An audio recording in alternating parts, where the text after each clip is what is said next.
Welcome one, welcome all to the Madden Championship Series Last Chance Qualifier, live here from Full Sail University at the Orlando Health Fortress. My name's Will Barbera. I'm here with my good buddy Ethan Coolahan. Ethan, how you feeling? I'm feeling good, Will. I'm very excited to be part of this event once again. Yeah, I mean, it's always great when Madden and EA has us back, so we do want to thank EA and everyone involved in putting this show on right from the get. Ethan and I are both students at the Dan Patrick School of Sportscasting here at Full Sail, and yeah, we just want to thank everyone that gives two yahoos like us an opportunity to call some Madden football with, and it's not just any Madden football. In case you guys are wondering, this is the best of the best competing right here from Full Sail University, and the first match we got going on is a good one. Ethan. Oh, it is a great one. It's two people that I would stand no chance against if I played them in Madden. But, I mean, these really are two of the best of the best. Yeah, I mean, I've said it to a bunch of people. I was just saying to Ethan before this, people go, are these guys actually, like, all that good? Yeah, these are the best Madden players in the world, and that's the matchup you're looking at there. Edgar, the first ever Mexican-born MCS player of all time, up against Big Tay. That's Taylor Hodge. Now, Big Tay, right there that you see on your right, 29th all-time ranked Madden player. He's got over $116,000 in winnings, Ethan. That's pretty good, if I don't say so myself. Yeah, someone chose the right profession. Well, that is that is for sure. I mean, but he's earned it with how good he is, and really with his rich history of winning. I mean, he has earned every buck there. Yeah, I mean, $114,000 just last year in MCS 25, which was fourth, which is crazy to me that you make $114,000 and somehow that's fourth. There's three people that made more money than you did. It's crazy. But he is a new player that has burst his way onto the scene in a big way. He is known for his fast-paced, aggressive style, particularly his effective use of the U-Trips offense, which often comes from the New England Patriots playbook out there. Quick hikes and complex pressures from the dollar defense, showcasing high-level gameplay and strategy, making him a top rookie and a fan favorite in Madden 25. He's already been in an MCS final appearance. He's 2 EA major appearances. And on top of all that, former college football player at Furman University. How about all that? Heck of a resume. It's a great resume, and I really think playing college ball is, I think, just a little angle, a little thing that probably takes him over the top with some of these opponents. But like you said, with his style of play, how fast he gets to the line of scrimmage, really how he likes to kind of call his offense. It's very hard for opposing defenses and for opposing players to kind of play defense against the offense that he chooses. Yeah, I completely agree with you. And he will be playing as the Philadelphia Eagles. He actually recently lost to another player in this tournament, Diorio. He lost in the qualifying round. But anyway, that's Big Tay. He is going up against Edgar. Edgar, 163 matches in his career. He's won 64% of them. He's got a 64% win rate. 5-3 in his last 8 matches. He comes in red hot, Ethan. Yeah, I mean, I'm not the greatest at math, but those look like pretty good numbers, Will. I mean, he is this is someone that is efficient. He knows how to win. He is coming off of a loss recently, but I'm looking for him to kind of bounce back today and kind of respond from that loss. Yeah, I completely. And that loss you're referring to, a 38-21 loss against another person in this tournament, chosen NF. So he's looking to bounce back from that in a big way in tournament start. But this is a guy who's recently competed in the Kickoff, Most Feared, and Zero Chill Challenge, all here at Full Sail University. So this is not, he's a newcomer as far as an MCS live event because he's the first Mexican to make it this far, Mexican-born person. But it's pretty interesting. And we kind of have a little bit of a David Goliath thing here. We have one guy, 29th all-time, over 116 grand in winnings. And Edgar, kind of first run in the show, trying to make some money for the first real time in this event. Yeah, and if you're Edgar kind of playing the role of David, you're almost like you're playing with house money. You're almost coming in with the mindset of, I have nothing to lose. I'm going to go out here. I'm going to throw everything at Big Tay and see if his fast-paced offense can handle it today. Yeah, I completely agree. And like I said last time, first Mexican-born player to reach an MCS live event. those are the kind of stories that make this such a fun and awesome event that EA puts on here at Full Sail. Absolutely. It's a great story, and it's just another reason why I'm just very honored to be able to call an event like this. I couldn't agree more. And the other thing is he will be playing with the Indianapolis Colts. Nice catch. I don't know if you guys saw that out there, but the Indianapolis Colts. So it'll be Eagles versus Colts, Edgar versus Big Tay, David versus Goliath. That's what you need to know, in my opinion. But, yeah, how do you see this one going? We're just a couple minutes away from kickoff here, but who do you think's got the advantage? How do you think this one's going to go? I do think with the experience, I would give Big Tay the slight advantage. But what I would say for Edgar is he needs to get off to a quick start. I think we called a tournament last month, and a lot of the teams that we called, when they got off to quick starts, they won. A lot of teams that were leading kind of took advantage of that and ran away with it. So if you're able to get off to a quick start and force Big Tay to really play from behind today, I think that is a recipe for success. I think those are great observations. And, yeah, like you said earlier, Big Tay runs a really fast-paced offense.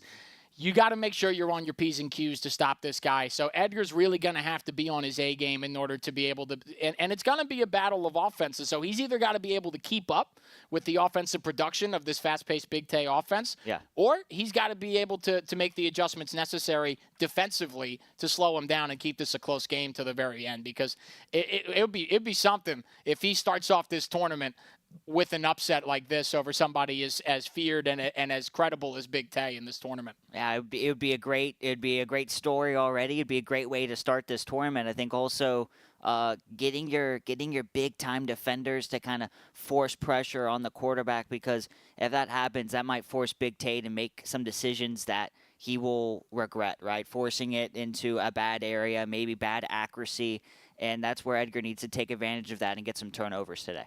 Absolutely. So as we'll pivot a little bit here, because we are still just a couple minutes away, but we'll take a look at some of the other competition that you might see down the line here. We have Wesley. That's Wesley Gittens, third all-time ranked Madden player. You heard that. Third. 1, 2, and 3. That's him. Yeah. Madden Bowl finalist in 2024 and 2022. Are you ready for the amount that he's won, Ethan? Are you going to need to call like an ambulance for me? $646,000. $646,675 because I can't speak. I was so shocked by how much money he's won.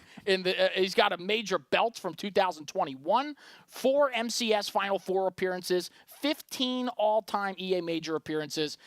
Madden 24 Ultimate Belt runner-up. He's known for this innovative offensive gameplay that's synonymous with him. Yeah. It's hard to say that this guy isn't the guy, the picked favorite in this tournament today.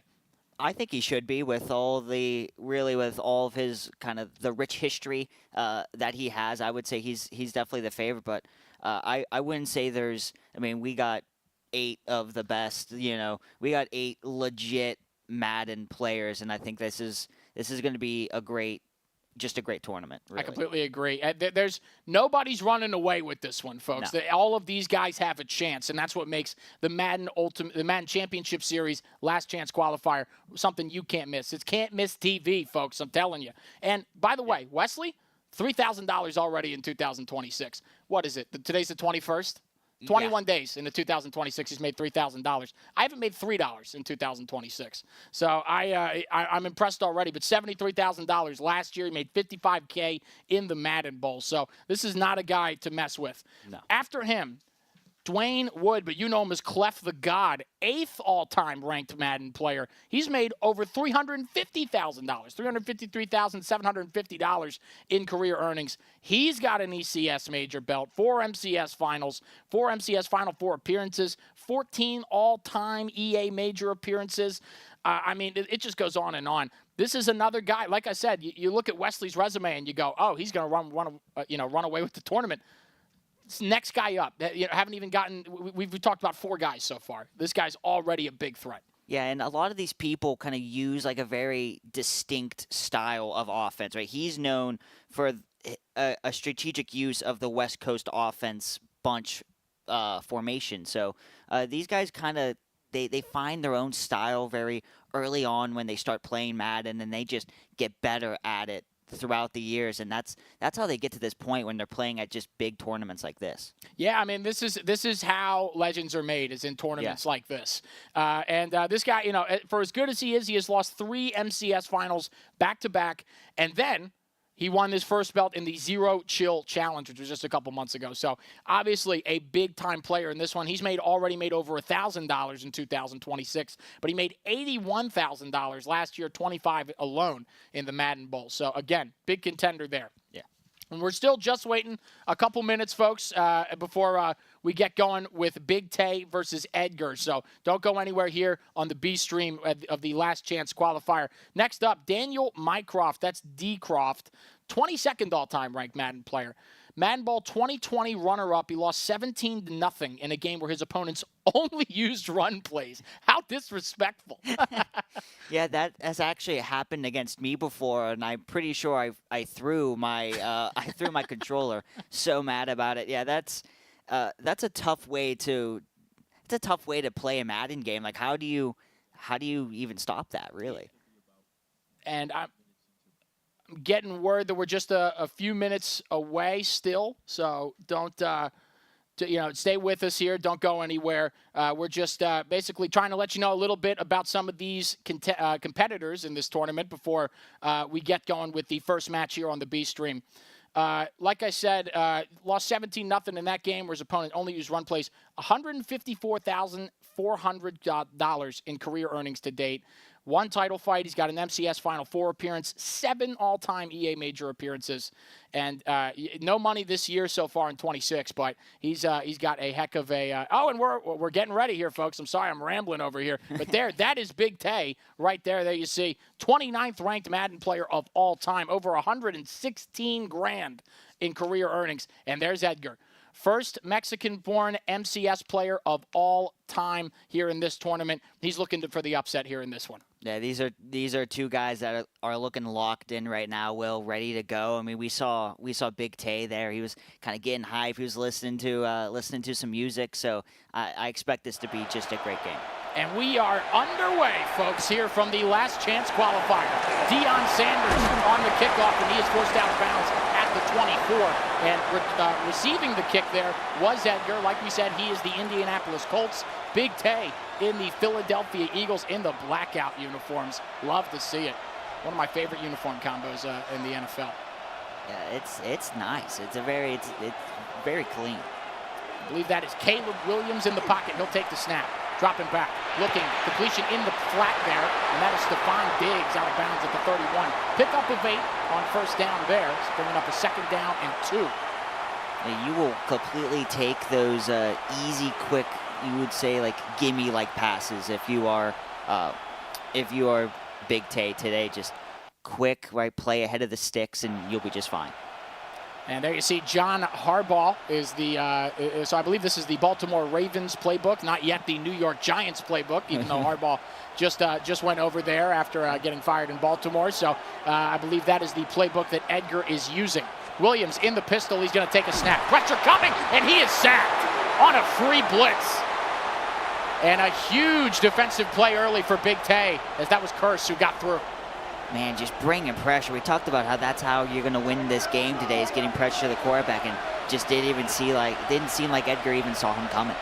Loss of 8 there negates the early play, and he's sacked again. It's Curse again. Back-to-back plays right up the gut. Back-to-back sacks. It's 4th down and 17 on the opening drive. Man, he's not even allowing him to have any time to even look at any option down the field. I mean, back-to-back plays by Curse, and now you're looking at a 4th and a mile here, and it seems like early in this game they're going for it, Will. 4th down and 17. They're only going for it. You don't see a whole lot of punts here at the Madden Championship Series tournaments, and why would you? That's not what you guys came to see. Williams dropping back. Pressure coming. He's hit as he throws, and it's incomplete. And right away, Big Tay set up with great field position in the first quarter.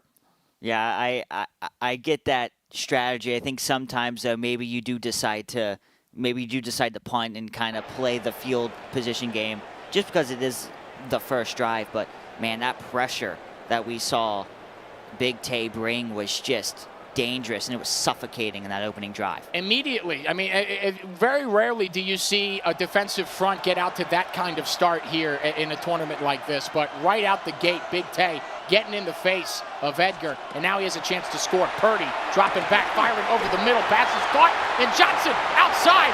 One play, it's 6-0, and they're awaiting the extra point. What a start for Big Tay, and you see the reaction.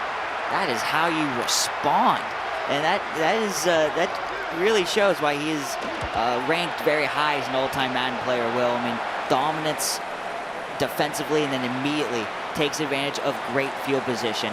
That is how you start a Madden tournament game like this. 7-0, and now the kickoff, as that is Jason Sanders, and now to Deion Sanders, who will return it. And he will get about to the 19-yard line. The one thing I've done every single tournament that's been held here at the Orlando Health Fortress, I've never seen the kickoff for a punt return touchdown. So I'm hoping that happens here today, and me and my buddy Ethan get to call it. But we'll see. We'll see if we are so lucky we would see that. But early action in this one, 7-0 already. And now let's see if Edgar can establish a drive against this suffocating defense. Williams dropping back. Pressure coming. Firing pass is caught. That's Diggs again. Pickup of 7. So 2 completions to Stephon Diggs. Everything else has gone backwards. They go hurry up. And Williams in the pistol, looking for the right play. Dropping back. Looking. Pressure coming. He's hit as he throws, and it's incomplete. Again, this suffocating pressure just getting in the face of Edgar, Ethan. Yeah, and that pressure was perfectly timed because he had a guy open. I thought that would have been a big play right there for Edgar, but man, this defense, I've already said, it's been suffocating so far. Oh, and already a free rusher, and it's Curse again. He's wrecking the game, and we're not even a minute and a half into this one. 4th down and 3 coming up. Curse has been an absolute cheat code. Didn't get the sack there, but enough pressure to force an incompletion and another 4th down attempt. 4th down and 3, pressure coming. Williams is sacked, and it's another turnover on downs. And Big Tay set up to make this a 2-score game before we even get down to 3 minutes left in the first quarter. This is insane. It's also the 3rd sack from Curse, so he's using the same defender right now, and he's constantly getting pressure to Caleb Williams. And now a completion to Matt Forte, who makes a man miss. 2 offensive plays, 2 touchdowns, and you see the excitement there. Big Tay running up the score early. Man, I mean, you deserve to dance like that, man, with the start that you have had. I mean, we're talking dominance from the defense, 3 sacks already, back-to-back 4th down stops, and then 2 plays, 2 touchdowns. Edgar got to respond here, or else this is going to get out of hand quickly. I was about to say, I think this is where you need to respond if you're Edgar. You got to get on the board. Can't make this a 3-score game as Sanders takes it up to the 22. I think with the pressure that they're bringing, I would try and see if you want to run the football, right? Kind of relieve some of the pressure, because right now he just has no time to throw it. Yeah, it's true. I mean, we've seen 2 completions in the flat from Caleb Williams. He takes a snap here, pass over the middle, caught by Davis, and he will get to the outside. There is the first down for Edgar in this game, and a good start to the drive there. Yeah, that's big. I think another thing that you might see Edgar to do as well, if pressure's coming in out of the pocket, maybe escape out of the pocket and make some out of the pocket on the run throws. Williams, risky pass completed to Diggs as there was nearly an interception with nobody in front of him there. Would have made it a 3-score game real quick, but 6-yard pickup, 2nd down and 4, just over 3 minutes here in the first. Williams takes a snap, dropping back. Looking, he has a man wide open in the flat. Pass is complete. That's James Cook, and he's brought down at the 33-yard line. And finally, you see a little life from this Edgar offense. Yeah, it was just a simple wheel route. No one picked him up, and that's a big play. And most promising drive we've seen Edgar have so far. All right, Williams in the shotgun, going to drop back. Looking, firing over the middle. Pass is caught by Diggs, and he'll make a couple man miss up to the 21-yard line. Back-to-back 1st downs now for Edgar, and they keep the hurry up going. Williams in the pistol. Cook set up to the left. Trips right. Kincaid to the left. Williams dropping back. Firing pass is caught. That's Davis again. Breaking outside. He's got a 1st down inside the 5, and that sets up a 1st down and goal at the 2. This is what I expected to see from Edgar. Looking at those numbers, he just got a little rattled to start this game. It was a great start from Big Tay, and now Edgar, I think, is starting to find a rhythm and starting to see really what works for his offense. Got to punch this one in, make it a one-score game. Williams in the pistol. Cook set up to the left. Now motion, and it's a give. No, it's a fake. Williams up the gut, and he's met at the 1-yard line. He fooled me on that fake handoff there. Going to be a second down and goal at the 1. I was going to say that fake was so good, he faked out the both of us. I mean, it was that impressive. But, I mean, you talked about it, the importance of punching this in and getting into the end zone. Well, you're not gonna win a Madden tournament like this by selling for field goals or trying to punt it away or anything like that. Maybe you'll win a Madden tournament. You won't win this one. Williams, give to Cook. Can he get in? He's down at the 1, met at the line of scrimmage, and now it's third down and goal. Clock continuing to tick, close to a minute and a half. This is where it gets so hard to score when you're deep inside the 5-yard line like this, especially in a Madden video game. It just gets really difficult to see. I would try and take this to the outside. I think that's what he's looking for here. They're going to change the lineup and the play call. Williams in the pistol. Looks like they're going to bring pressure up the middle. See if now they're going to drop back in coverage. Williams on a quarterback keeper again, and it is no good down at the 1 again. So now, fourth down and goal. This is a big, big play already in this game. Edgar needs to punch this in. He can't settle for a field goal. Oh, with how good this drive has been, it would be a huge win for Big Tay defensively if he's able to get this stop. Now Cook going from the shotgun out wide. Williams alone, empty backfield, and a flag. And that is on Cam Newton. So going to stay fourth and goal at the 1. 56 seconds left here in the first quarter. And once again, Cook split out wide.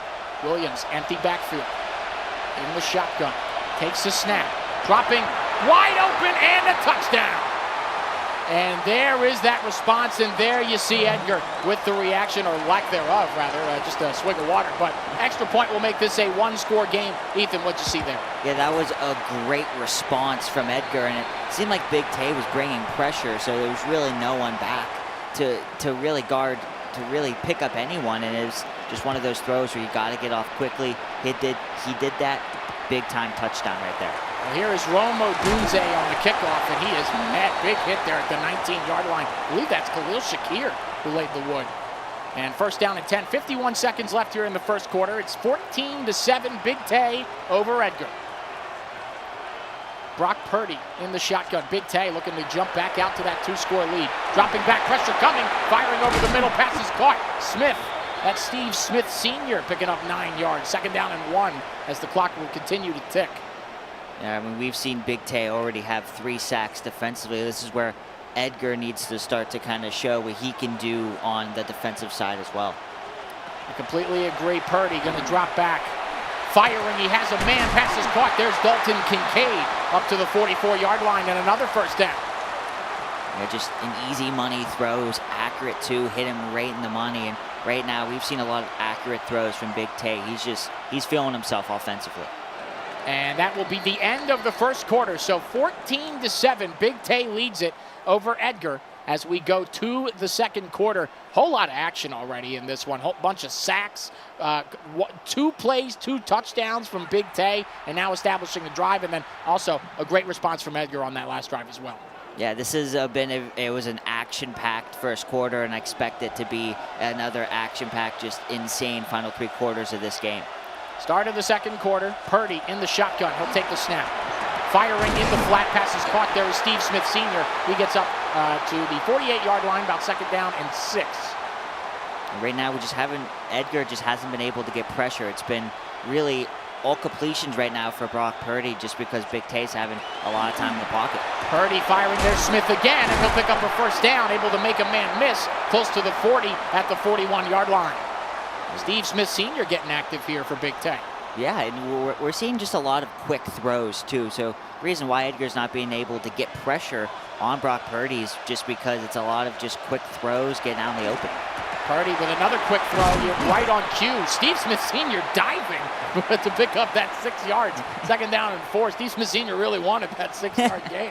Yeah, he's back from retirement to get that extra yard. I respect it. Ice up, son, ice up.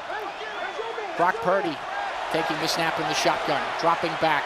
Now pressure coming, rolling to the right, and he'll just get rid of it. Pressure was coming from Josh Hines-Allen for Edgar there. And now 3rd down and 4. First 3rd down of the game for Big Tay. Purdy taking the snap, pressure coming, passes incomplete. Steve Smith Sr. nearly hauled it in, but now it's going to bring up a 4th down and 4, and I bet good money that Big Tay's going for this. Oh, you got to. Like you said earlier, you're not going to win these games by kicking. Purdy dropping back, got to have it. He can run if he wants. He delayed it, and now he completes it to Smith Sr. First down. That was 5th catch of the game for Steve Smith. Ethan, go ahead. Yeah, Will, sorry. That was a great play because, like you said, he probably could have ran and probably should have ran, but him waiting brought that defender up, got the wide receiver open, big first down. Purdy in the flat. There was Johnson. He makes a man miss, tiptoeing. Oh, and he couldn't quite get to the end zone. Out of bounds at the 2. Sets up a 1st down and goal. These quick throws just killing Edgar defensively right now. He's struggling to get that open field tackling too. Purdy give to Forte. Can he bounce it outside? No, he is met. And there is Bishop with the big hit. And 2nd down and 2. He's met at the line of scrimmage, and that will take us to the 2-minute warning, Ethan. 2 minutes left here in the first half. 1-score game, 14-7. Big Tay leading Edgar. Lot of motion here. Big Tay looking for the right play, trying to make this a 2-score game. Purdy taking the snap, stepping up, pressure coming, pass is caught, and forced incomplete. Oh, wow, it was so close at the goal line. Nearly a game of inches there. And 3rd down and goal coming up. 1:56 left in the half. Yeah, Will, that was a risky throw, too. I thought he was kind of just throwing that because of the pressure. Didn't want to take that sack. Purdy dropping back. Pressure now coming. He'll just get rid of it. And that's going to bring up a 4th down and goal at the 2. This would be a huge defensive stand for Edgar if he could get the ball back here. And they're going to go for a field goal. And I think that's a pretty smart play when you're already up by a score, as Sanders is up and good. So it is 17-7, Tay leading by 10. 1:49 left here in the half, and now Edgar gonna need another answer here, make this a 3-point game at halftime. Yeah, well, it's incredibly important because Big Tay will start with the football in the second half. So for Edgar, get some points, right? Cut this back to a 1-possession game again. You do not want to give Big Tay another chance. I think ideally here, you end this halftime with Big Tay not having an offensive possession again.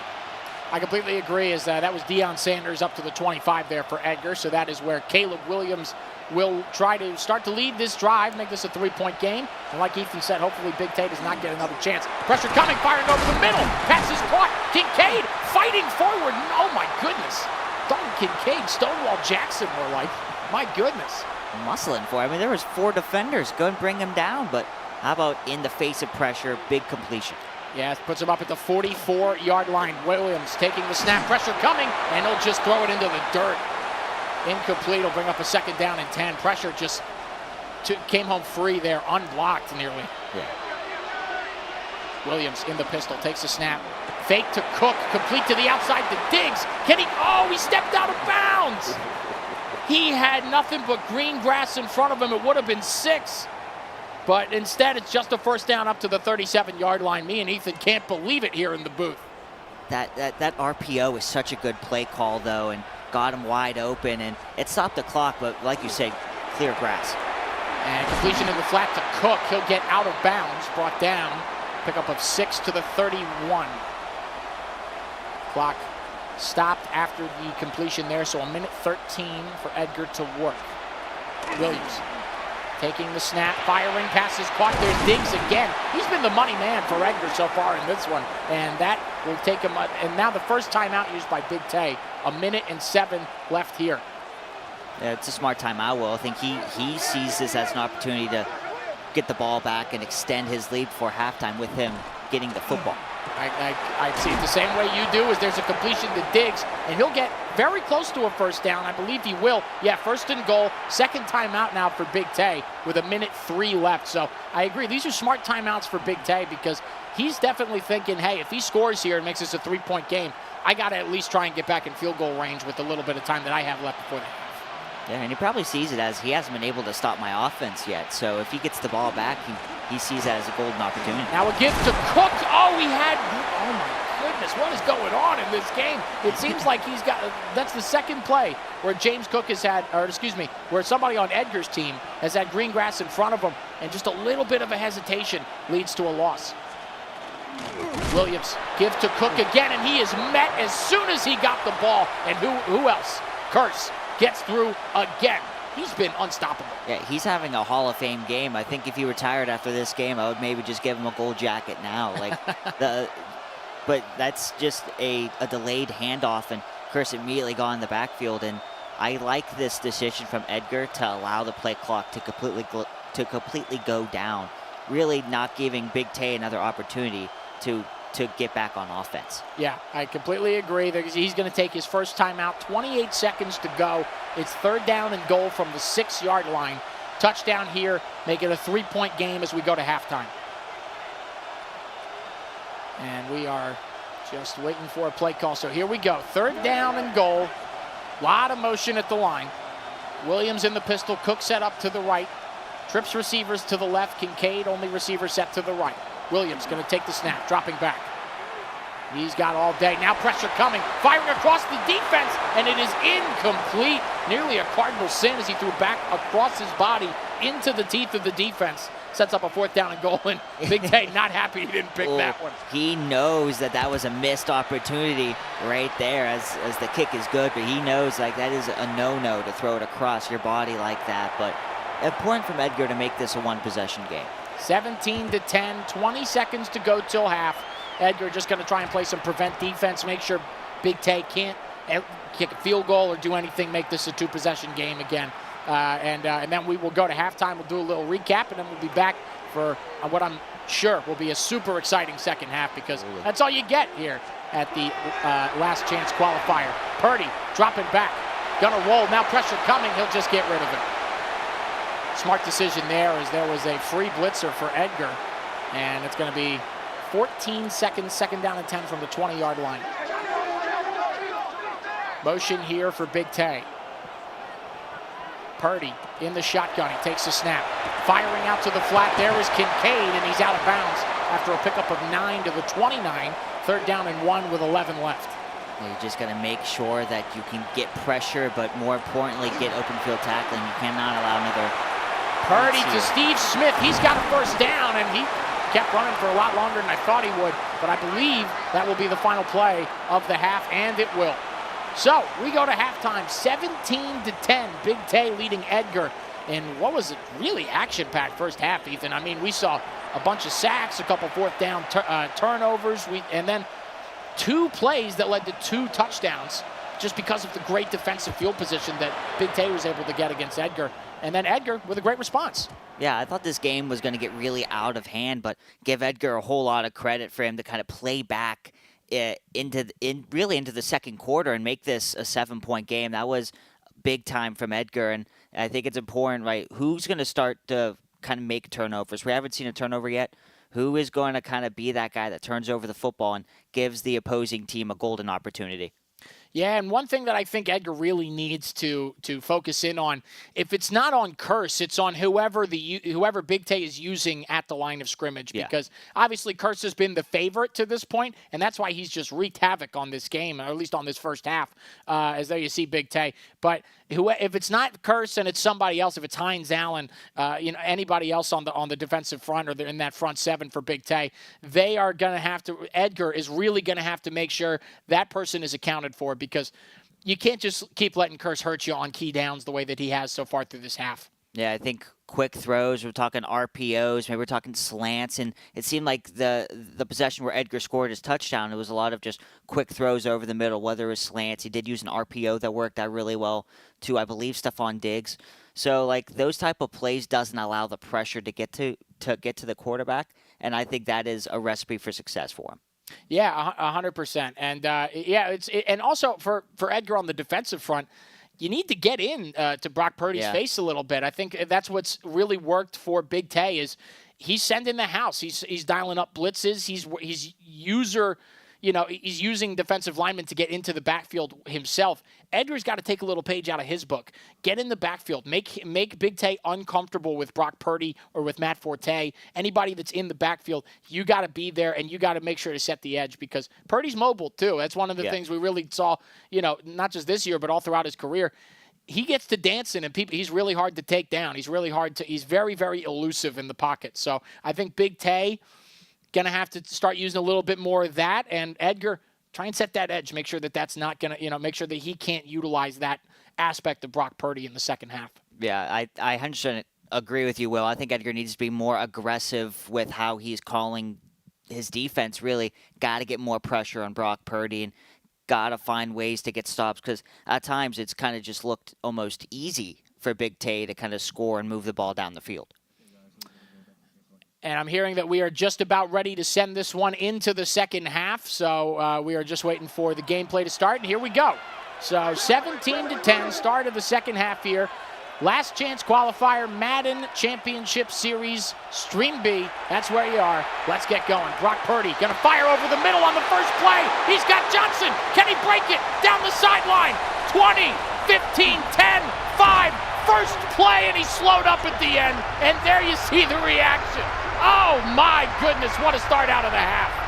I love the play call. You're aggressive early. You go right for it, and then you give us a little celebratory dance after you do so. That is an electric way to start the second half, Will. And now back up to a 2-score game, 24-10. And now Big Tay will kick it over to Edgar, who's got to respond after that. But, man, the one-play offense that we're seeing from Big Tay, electric. He's had all three of his touchdowns, one play on the drive. He got into the end zone. It's crazy. I mean, I don't think I've ever seen that before. And whether it's real life or just in, like, a video game, just the efficiency that he is playing with today has been incredible. This is the type of thing you do to your younger brother when he's talking back to you around the dinner table. You're like, all right, let's go downstairs. We'll handle it on the sticks. Williams going to complete. Oh, looking for a completion. Incomplete there, and that was Cam Newton in coverage. I don't know if you saw that. I love it when you get guys out of their regular position here on Madden. It just makes it so much more fun, I think. Oh, yeah. I mean, a man that can do both. I mean, I think that's great. Williams, complete in the flat. There's Stephon Diggs making a man miss. Forced out of bounds, and he does pick up a first down at the 30-yard line. So, nice pickup there. First down and 10 from the 30. Not even 30 seconds into this halftime, into this third quarter, we've already had a long touchdown drive.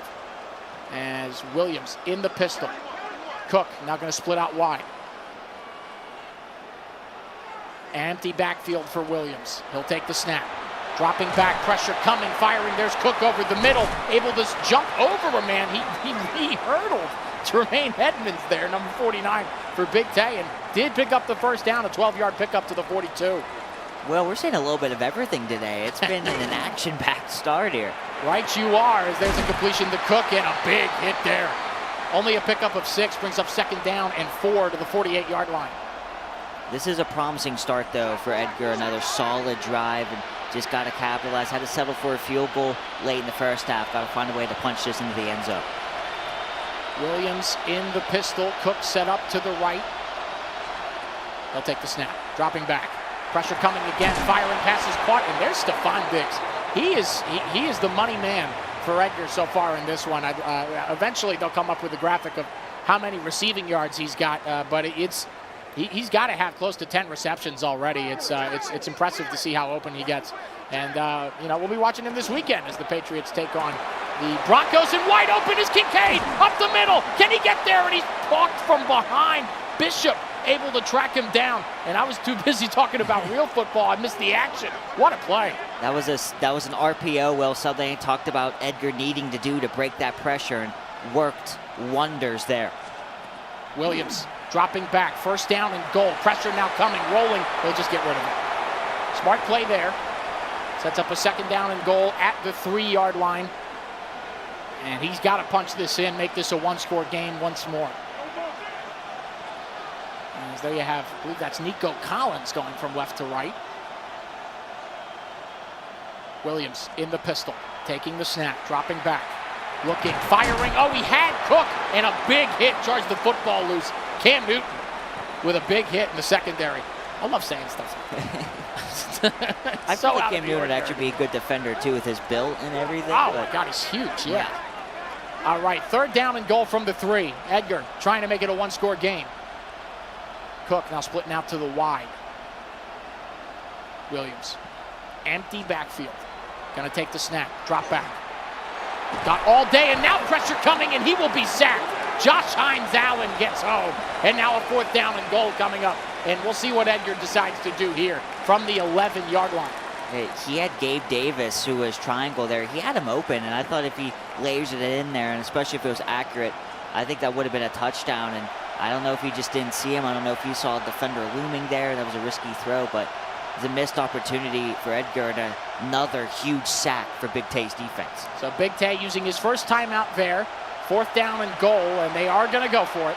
Edgar going to drop back with Williams. Looking, firing, corner of the end zone. He's got him. What a throw. Dalton Kincaid. And it's a one-score game, and Edgar showing you a little emotion there. That's a big score, Ethan. And isn't that kind of similar to the Caleb Williams play we saw in real life? With one of the craziest throws I've seen in the playoffs. And I mean, that's just staying in the pocket and finding his man, and that was an incredibly accurate throw and huge 4th down touchdown for Edgar. I mean, you can't even blame Big Tay. It was great defense. There were 2 guys right there. Just a perfect throw. Threaded the needle right between the 2 defenders into the corner for the score.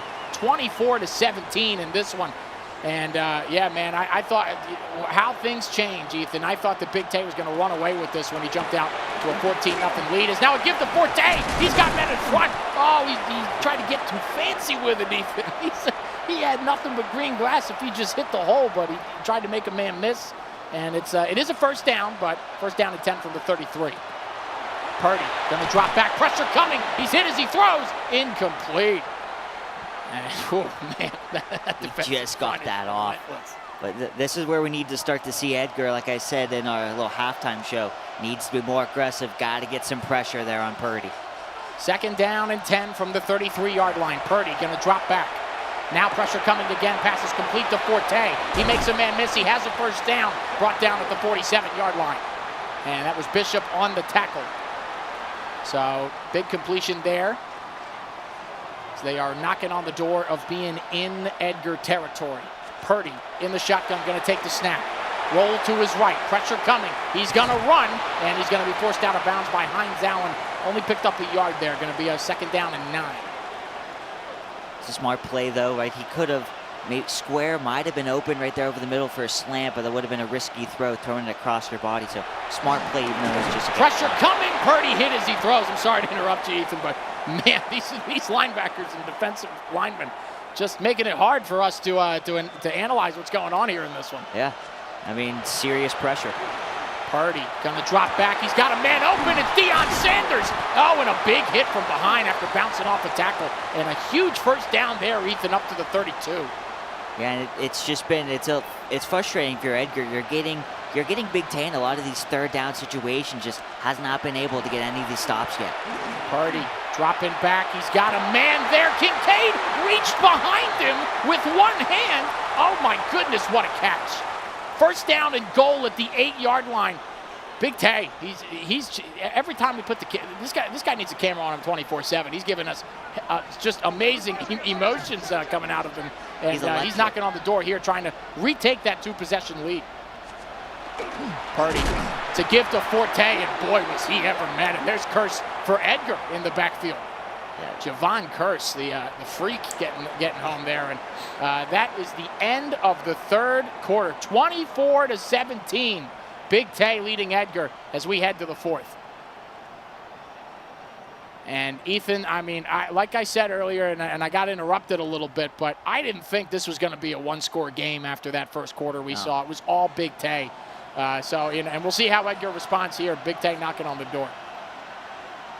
Got to find a way to get a stop or get a turnover here if you're Edgar.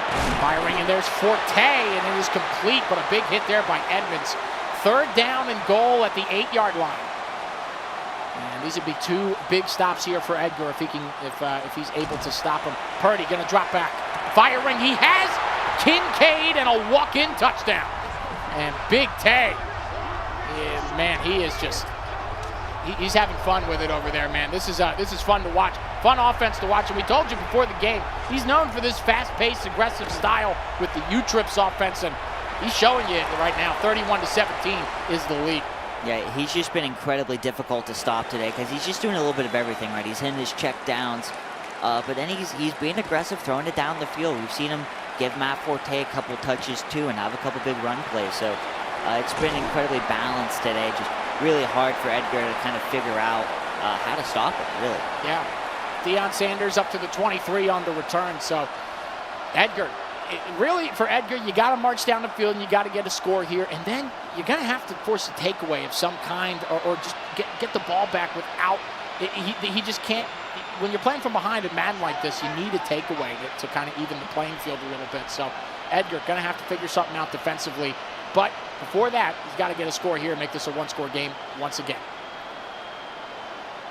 Williams in the pistol. Edgar looking for the right play call. Going to take the snap, drop back. Empty pocket, and they complete to Nico Collins, and running in slow motion there. Nearly got tripped up from Josh Hines-Allen. Pickup of 8, however, second down and 2 at the 30, and they go to the hurry up. Yeah, I think this is the right move, Will. I think you got to play with tempo, got to hurry up now, down by 2 possessions. Williams complete to the flat. There's Collins again, and he'll be forced out of bounds at the 43. So Nico Collins getting more involved here for Edgar. It's the current Houston Texan, #1 wide receiver, is Edgar with Williams in the pistol. Going to take the snap, dropping back. Firing into the flat, there's James Cook, and he could not get around Curse on the edge. So it's a pickup of 4, second down and 6. Yeah, I still think those quick throws is a smart call for now. I think you have plenty of time, but those quick throws are good. Doesn't get the defense time to get there. Williams with another completion to Cook. He makes a man miss, and he could not break it past Edmonds. It would have been a foot race if he could have got out in front, but nice pickup of first down there up to the 40-yard line. 3:34 left here in this one. Williams firing over the middle. Kincaid again. Same exact play, and there's your answer. Dalton Kincaid and Edgar with a big answer. And now back to a one-score game, and now we need that defensive adjustment we were talking about, Ethan. Absolutely, Will. His offense, he's starting to find his rhythm, starting to find what's working, and it's that RPO, because that RPO play was the same play that he used that was big for Kincaid in his last drive. So he's starting to figure out what is kind of working against how Big Tay likes to play defensively, but he, on defense now, he needs to make that big play. Sorry, I was not to interrupt you, but Romo Dunze cracked me up with the dive up to the 21 there on the kick return. So first down and 10 from the 21. And if you're Edgar, you got to get a stop here. Big Tay, Purdy in the shotgun, takes a snap. Dropping back, firing over the middle. Oh, and there was nearly the pick. Just as we said it, Deion Sanders broke in and caused the incompletion. Sets up a second down and 10. It might have been the first bad decision we've seen Big Tay make today. Pressure coming. Pass is complete to Smith, and a big hit there. And that is Lawrence Taylor, the greatest defensive player in NFL history, for my money, with the hit there. Third down and 4 coming up. Yeah, I mean, I would say it's maybe Troy Polamalu, but yeah, well, I think that's a solid. Yeah, he's not a Pittsburgh Steelers fan or anything. It's Forte with the completion and a first down up to the 35. Yeah, see, this is where Big Tay's so dangerous, man. If you don't take advantage of that first opportunity, you may not get a second one. I know, that's the thing. I think he needs to play a little more conservative that time, Big Tay. And there's a completion over the middle to Smith, so pickup of 7 there. And I think you're starting to see that a little bit here as there is the 2-minute warning. So we're coming down to the wire in this one, folks. 31-24, Big Tay leading Edgar. 2 minutes left here in the first match.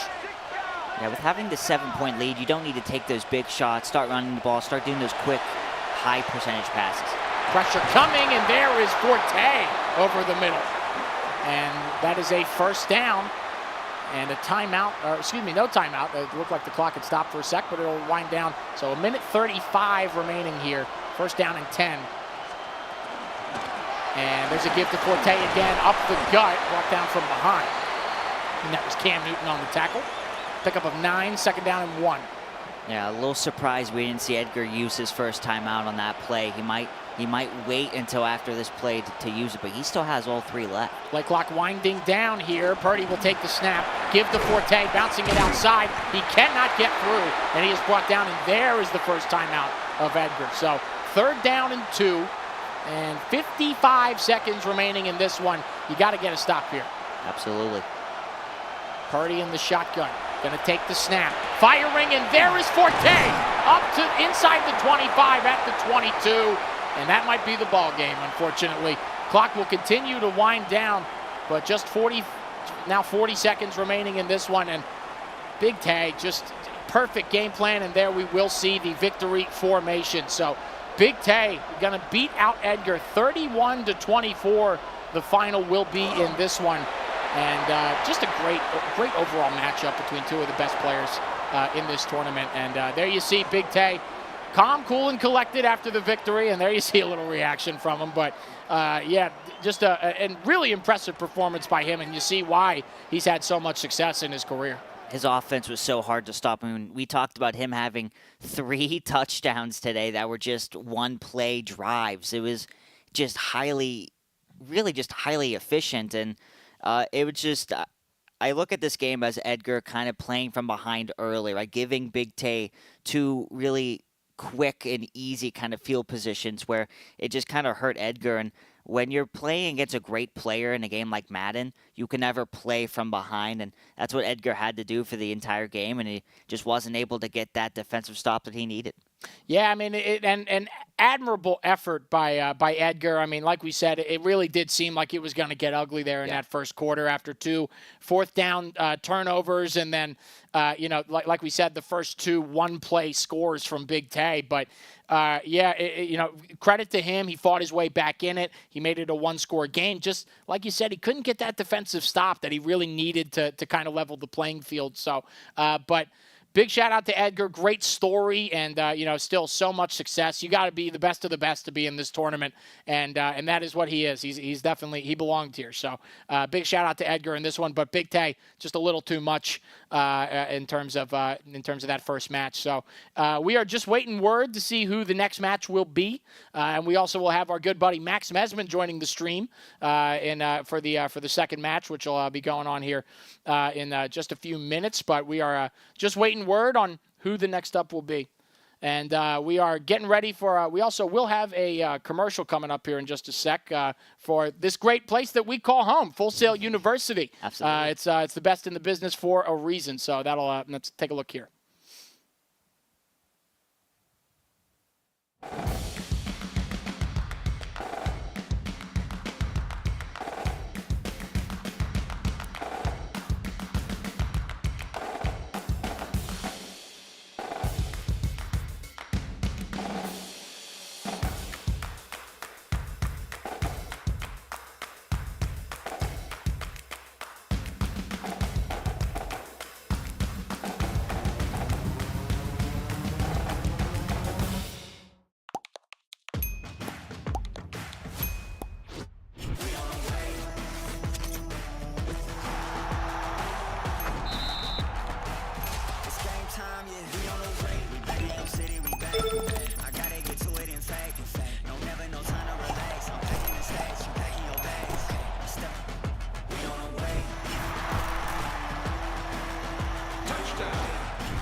It's game time, yeah. We on the way.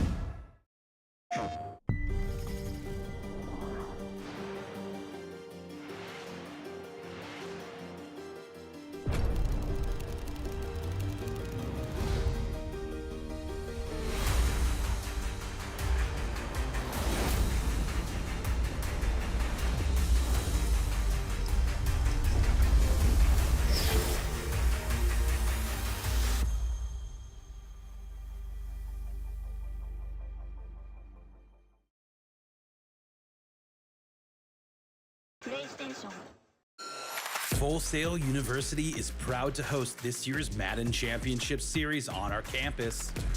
We are thrilled to have our students, grads, and faculty working alongside the EA team to produce this incredible series of events. We also want to congratulate EA on the release of 2 of the season's biggest games, Madden NFL 26 and College Football 26. These games feature the work of more than 40 Full Sail grads who contributed their skills in development, engineering, design, audio, animation, and more to the iconic series.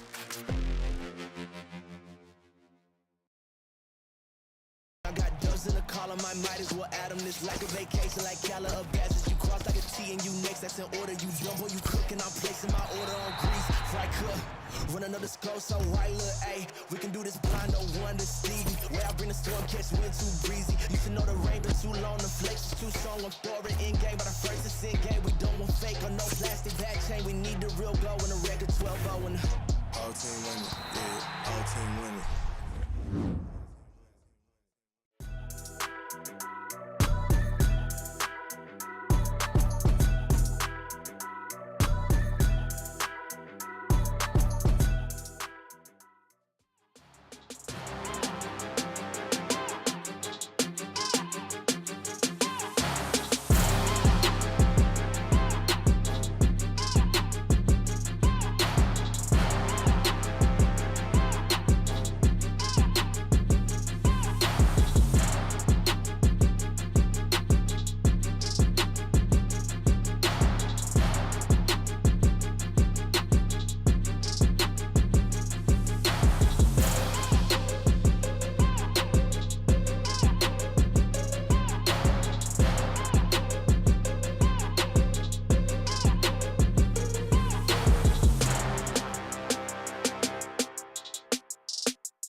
game time, yeah.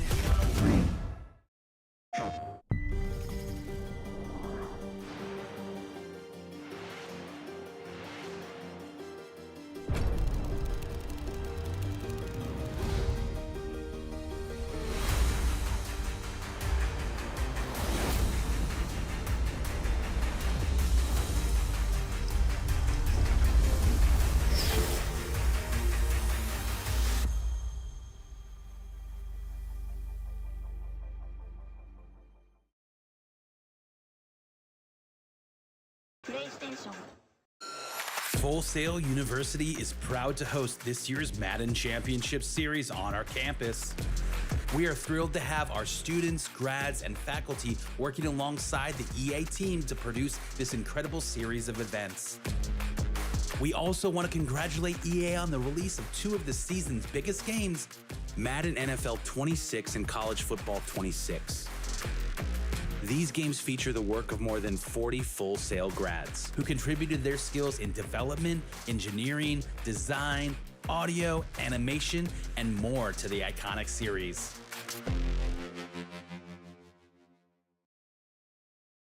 I got dubs in the column, I might as well add them. This like a vacation, like Calla of badges. You cross like a T and you next, that's in order. You jump or you cook, and I'm placing my order on grease. Fry cook, run another scroll, so right, look, ayy. We can do this blind, no one to Stevie. Where I bring the storm, catch wind too breezy. You should know the rain been too long, the flakes is too strong. I'm throwing in game, but the first is in game. We don't want fake or no plastic back chain. We need the real go and the record 12-0 and All team winning, yeah, all team winning.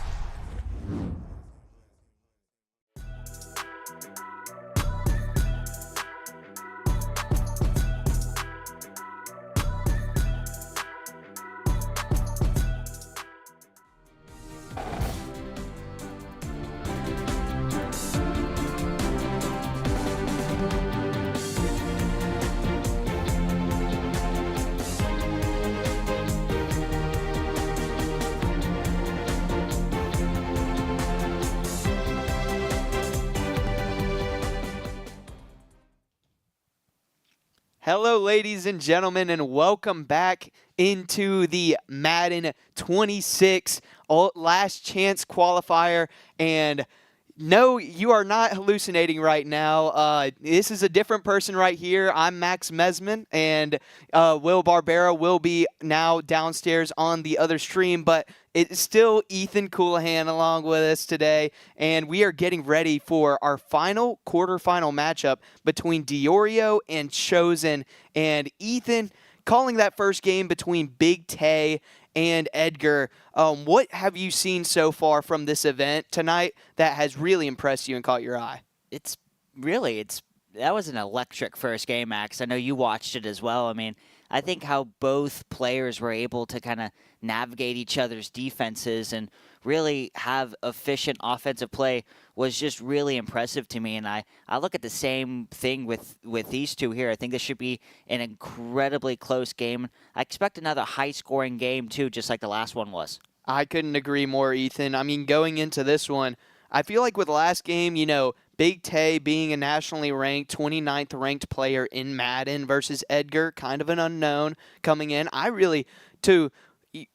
Much respect to Edgar. I think he played a phenomenal game, especially based on how it started, which I like the point that you made about these games. A lot of them are decided in the first quarter. Yeah. If one of the guys gets on to a hot start, then it's usually over for the other guy. But Edgar fought back, and much respect to him.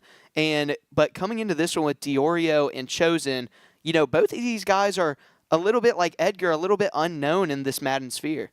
Yeah, I think what's interesting about Diorio is he beat Big Tay. So we talked about Big Tay. He beat him 27-14 a little bit ago. So that we're talking about someone who has that experience going up against the big dogs, right? Is able to kind of take down top talent. So it's going to be interesting today facing off against Chosen, who is just 17 years old, Max. You stole the words right out of my mouth, Ethan. That was the first thing when I was looking at these competitors, the 3 seed in the matchup. So here's also the thing. That last matchup, 5 seed versus 4 seed, expected to be a really good matchup. This one, 6 seed versus 3 seed for the last spot in the semifinal. And also, get this, for this Madden Last Chance Qualifier, the stakes could not be higher. If you lose, it's donezo. That's your last time playing in the Madden Championship Series for this season. But if you make it all the way to the championship and you win at the end of tonight, you will receive the last spot in the Madden Bowl, which will be held in Santa Clara, California during the week of the Super Bowl. So stakes couldn't be higher. But like you said, Chosen, just 17 years old.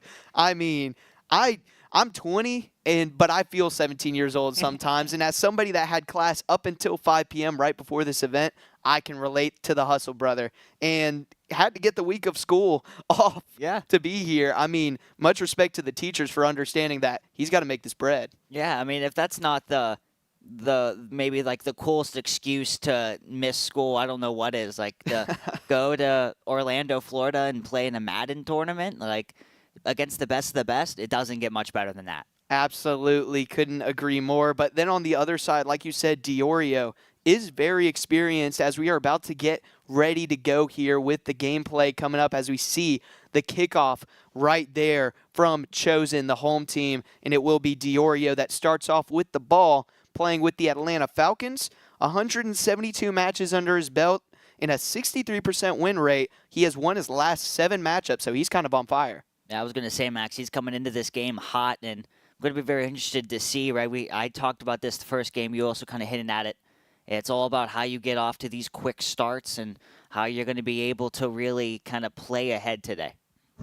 Absolutely, Ethan. And we see Diorio in the white playing with the Atlanta Falcons.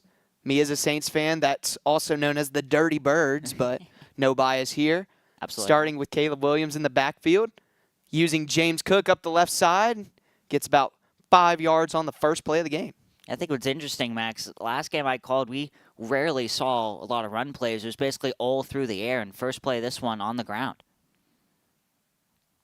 Caleb Williams in the backfield, looking right, goes left, over the middle, caught by Davis. Davis on the 40, on the 30, gets past a defender. Is he going to go all the way? Gabe Davis. Diorio with a quick strike to start off the game. Man, he got Gabe Davis full-on sprint. I mean, he got on his horse right there. I mean, that was just electric. I didn't think he was going to score a touchdown there. Got it in the open field and just kept getting away from those defenders. About second play from scrimmage, a touchdown. That is how you start a Madden tournament like this. Absolutely, Ethan. As the lower-seeded player in this matchup, he made it look like he's the favorite coming out here on that first drive. And it wasn't even a deep shot. It was just a simple slant over the middle. But like you said, using that speed boost of Gabe Davis to get down the sideline, really an incredible play by Diorio. And now, on the flip side, if you're Chosen, the 17-year-old, how do you respond? Yeah, he's also using Caleb Williams at quarterback. And we're going to see a encroachment penalty against Diorio, getting a little ahead of himself here, although I guess sportsmanship by Chosen, he declined it. So handoff to James Cook, able to break a couple tackles and gets the first down. Yeah, it's a solid start right here. How do you respond now if you are the Chosen? And both teams starting off on the ground. We'll see if he takes a shot here on first down. Williams dropping back, looking left, able to go to his check down. That's Steve Smith Sr., close to the first down, 2nd and 2. Yeah, there was just no pressure right there. Was able to stay in the pocket for a while, Max, and just had all the time in the world to get that completion. Williams dropping back once again, goes to his running back, Cook. That's a great catch and gets it to the 30-yard line. He's moving the ball pretty methodically here. Yeah, I mean, and none of these have been deep shots so far. It's a run play and then back-to-back kind of mid-level easy passes right there over the middle. Williams takes the snap. He's got Cook on his right side. Cook making a man miss at the sticks and gets another Chosen first down. It seems like Chosen likes to use the running back in his offense, especially through the air. I mean, that's already 2 catches right there for James Cook. Now going quick again, that's Mays. And a good tackle right there by Diorio. Only a gain of 2. Yeah, I mean, this has been a methodical drive, unlike our last drive that we saw from Diorio, who literally only took 2 plays. Williams now got a man over the middle, and that's caught. Steve Smith Sr. in the back of the end zone. And a great response right there by Chosen, using his Commanders, who he's a fan of. Yeah, I mean, he's repping that Washington Commanders sweatshirt too, so I like the, repping the team that you're playing with, but we talked about how this was going to be a high-scoring game. Both teams scored on their first possessions. I'm expecting a lot more points here, Max. A lot different than the last game you called, Ethan, where that was 2 scores, but it was by the same person. Here we got a quick response by Chosen, and now let's see if these defenses get settled down a little bit here on this second drive. Yeah, we didn't see any turnovers last game, and I think the first person to make a turnover here, that's going to be costly. And now he's I thought it was a pick. I could have swore that was a pick by Mays, but Davis makes the contested catch.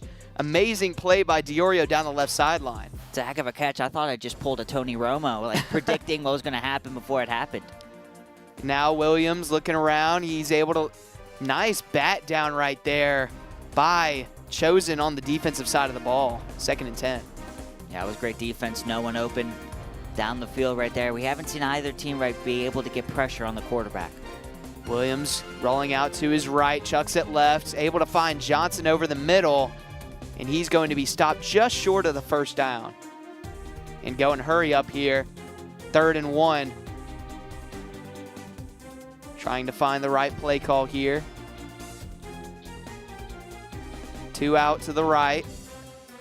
Going to Cook out of the backfield, makes a man miss, gets the first down, and then some. Good play call right there by Diorio, going with the short screen out to his running back.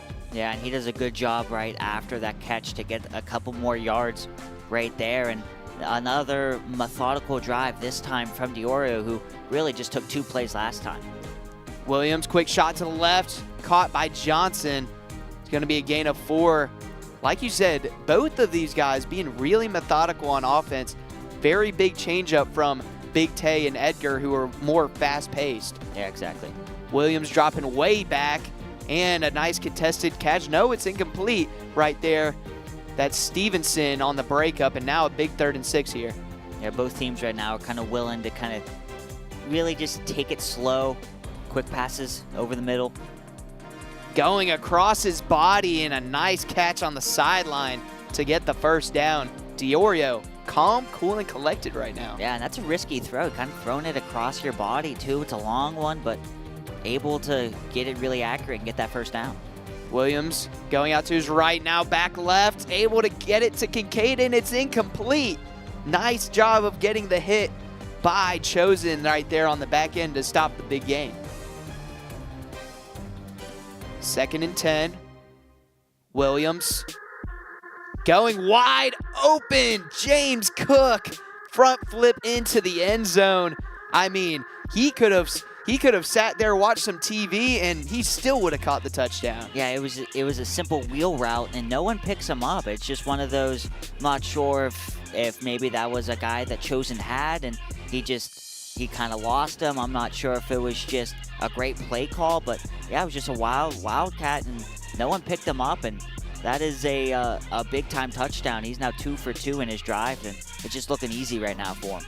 Diorio comes in, winning his last 7 matchups, and it's showing right here. And now Chosen back on offense with Williams. Quick RPO out to the right. Gabe Davis makes a man miss and gets the first down out to the 35-yard line. Excuse me, the 50.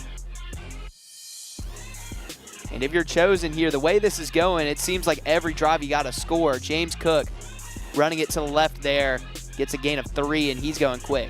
Yeah, it's just like last game, right? We saw Edgar, he didn't score in like 1 possession, and that basically is what killed him, right? So you gotta keep up right now with your opponent. Trips right here for Chosen. Dropping back with Caleb Williams. He's got Kincaid first down, and he gets touchdown at near the 35 of Diorio, and now he's going quickly once again.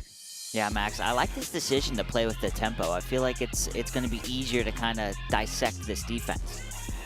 Both teams very methodical on offense. Another RPO out to Sanders. He gets a gain of 6, and just a well-oiled machine right now, both teams on the offensive side of the ball. Yeah, and they're both deciding to do quick passes, which isn't allowing any pressure from the defense to get home. Cook getting nothing there. He is swamped at the line of scrimmage, and a timeout here for Diorio. 3rd and 5 here for Chosen on offense. 22 seconds left in the first quarter. And in a game like this also where scoring has been the story, I don't see him stopping for a field goal. Doesn't look like he'll need to. Gabe Davis able to get out for the first down. Yeah, I don't think this is going to be a game where you're going to, be kicking a lot unless it's like a game-winning field goal or something like that. Or if it's extra points. Yeah, exactly. James Cook up the middle right there. Gain of 2. I like how Chosen's using the run and the pass. Usually we just see pass in these tournaments, but he's also utilizing Cook really well. Yeah, I think it kind of gets the defense kind of guessing a little bit, right? You don't know, everyone's going to be passing. You don't know if you're going to, be expecting a big run, and then that's how you break one open. So 14-7 your score as we head into the second quarter. Action-packed first period. And right now, Chosen is on the move. 2nd and 8 here. Motioning outright. Tight trip set. Looking down the seam, and it's a good catch right there. Gabe Davis. Once again, another contested catch where it was the receiver and the DB meeting at the ball, and the receiver wins it. Mossing him right there in the end. That's a risky throw. I thought that was going to be an interception at first. Saw Chosen kind of let that go, and there was a defender right there in the back of the end zone. Risky throw, but how about Gabe Davis kind of positioning himself ahead of that defender? That is a big-time catch, and I mean, it's blow for blow right now. Right now, back and forth. I like that analogy. I mean, it's like a boxing match right now. It just whatever haymaker one guy gives, the other guy gives it back with 2 times speed. And now on offense, Diorio, you almost feel like you have to continue the scoring as Williams unloads out to his right. Kincaid on the move. Nice hit near the 50-yard line, and he's going to go hurry up as well. And that was the first time it seemed like Chosen was actually able to get some pressure, but perfectly timed throw, just getting that out right before the defender was able to get to Caleb Williams. The term locked in is used a lot in sports, but right now that is what these guys are, as Kincaid catches it on the opposite side of where he caught his last pass and is able to get a first down once again. Yeah, they're both making it look really easy, and it's going to come down to really, I would say, who has the last possession of this game, and that's what it's looking like right now. I think that's a good take, Ethan, as he's going to his man on this drive. Kincaid right there with the slant out to the left, another first down. I mean, if it ain't broke, right? I mean, he's been using Kincaid a lot right now, and it has worked, and really just no answers right now Chosen has defensively. Now in the red zone, this is usually where it gets a little tougher for the offense, as Diorio now rolling out right. First time we've seen Caleb Williams not planted in the pocket in a while as he throws it away. Yeah, and I give Chosen right there a lot of credit, finally being able to force him out of the pocket, like you said, and he does the smart thing right there, throwing it away so he doesn't take that sack or lose any yardage. Williams dropping back now, set foot, able to get it to Davis. He gets hit sticked right at the 10-yard line, sets up a 3rd and 5, and he's going quick. Big stop. This is a big play right here to either force a risky 4th down or at least a field goal attempt if you're Chosen. I would assume that Diorio's thinking 2 more downs here, but let's see. Cook once again wide open, and he stopped just short of the goal line, and now he's trying to punch this in as soon as possible. Showing QB draw. Now splits everybody out. Wouldn't be surprised by a Q power right here by Williams. That's what we're going to get, and it gets stopped right there. And they wouldn't be surprised by it either. I mean, they had that figured out right away. That's usually a good sign on the goal line. If you got 1st and goal and everybody splits out, it's either Q power or risky throw. And now we see right there a good hit. And that's Stevenson once again. knocking the ball loose. Now 3rd and goal. Every play, just the way these guys have been scoring seems like it's amped up to 100. Williams dropping back, 2 defenders in his face, and he's got his man on the right side. You see, he's talking. We can't hear him, but he's talking to the camera. He knows that he is on fire right now, like he has been in his last 7 matchups. Yeah, I believe it's a little bit of a "you can't stop me" is what I think he said. I'm not, a master Ethan, lip the reader. professional lip reader over here. I believe you. I think that something along those lines. Maybe Yeah. a little less school friendly than that. We know we got Chosen on the other side. He's, currently 17 right now, so maybe not throwing around those words, but definitely some strong words right there by Diorio. And right now, Max, he would be correct. He has 239 total yards. His offense has been unstoppable so far. 239, 236 of them through the air. He is just air raid, and now Steve Smith over the middle. That's a first down, and Chosen right now is down 7 points on the board, but it's just because Diorio has been that great on the offensive side of the ball. The only reason Chosen's not at 21 is because he's only had 2 possessions. Yeah, these have been incredibly even so far. And that's going to be a negative play, probably our first of the game right there. Darnell Savage on the tackle, and now it's 2nd and 13. It seems like Chosen right now is the only one really interested in actually running the football and getting anything going on the ground, where really on the flip side, it's just been all through the air. I'm seeing the same things that you're seeing, Ethan, and as we hit the 2-minute warning, big 2nd and 13 here, and Kincaid with a lot of space, perfectly timed throw, just locked in right now, Chosen on offense. Yeah, I would honestly, I would take this down if I were Chosen here. I would continue to kind of do shorter plays, maybe run the football. He gets the football to start the second half, so I would score here, tie game up, and make sure that you kind of get a little 2-for-1 action here. Chosen on the RPO decides to hand it off, and it gets a gain of 2. You make a great point, though. Chosen does seem like he's set on running the ball, keeping a dynamic offense going, and so far I'd say it's working. Williams on the quick throw out to the left. That's Steve Smith going through a bunch of bodies and gets tripped up just inside the 15. Yeah, that was a timeout called by Diorio there, and I think that's the right timeout. He wants an opportunity to get the football back if Chosen scores very soon here.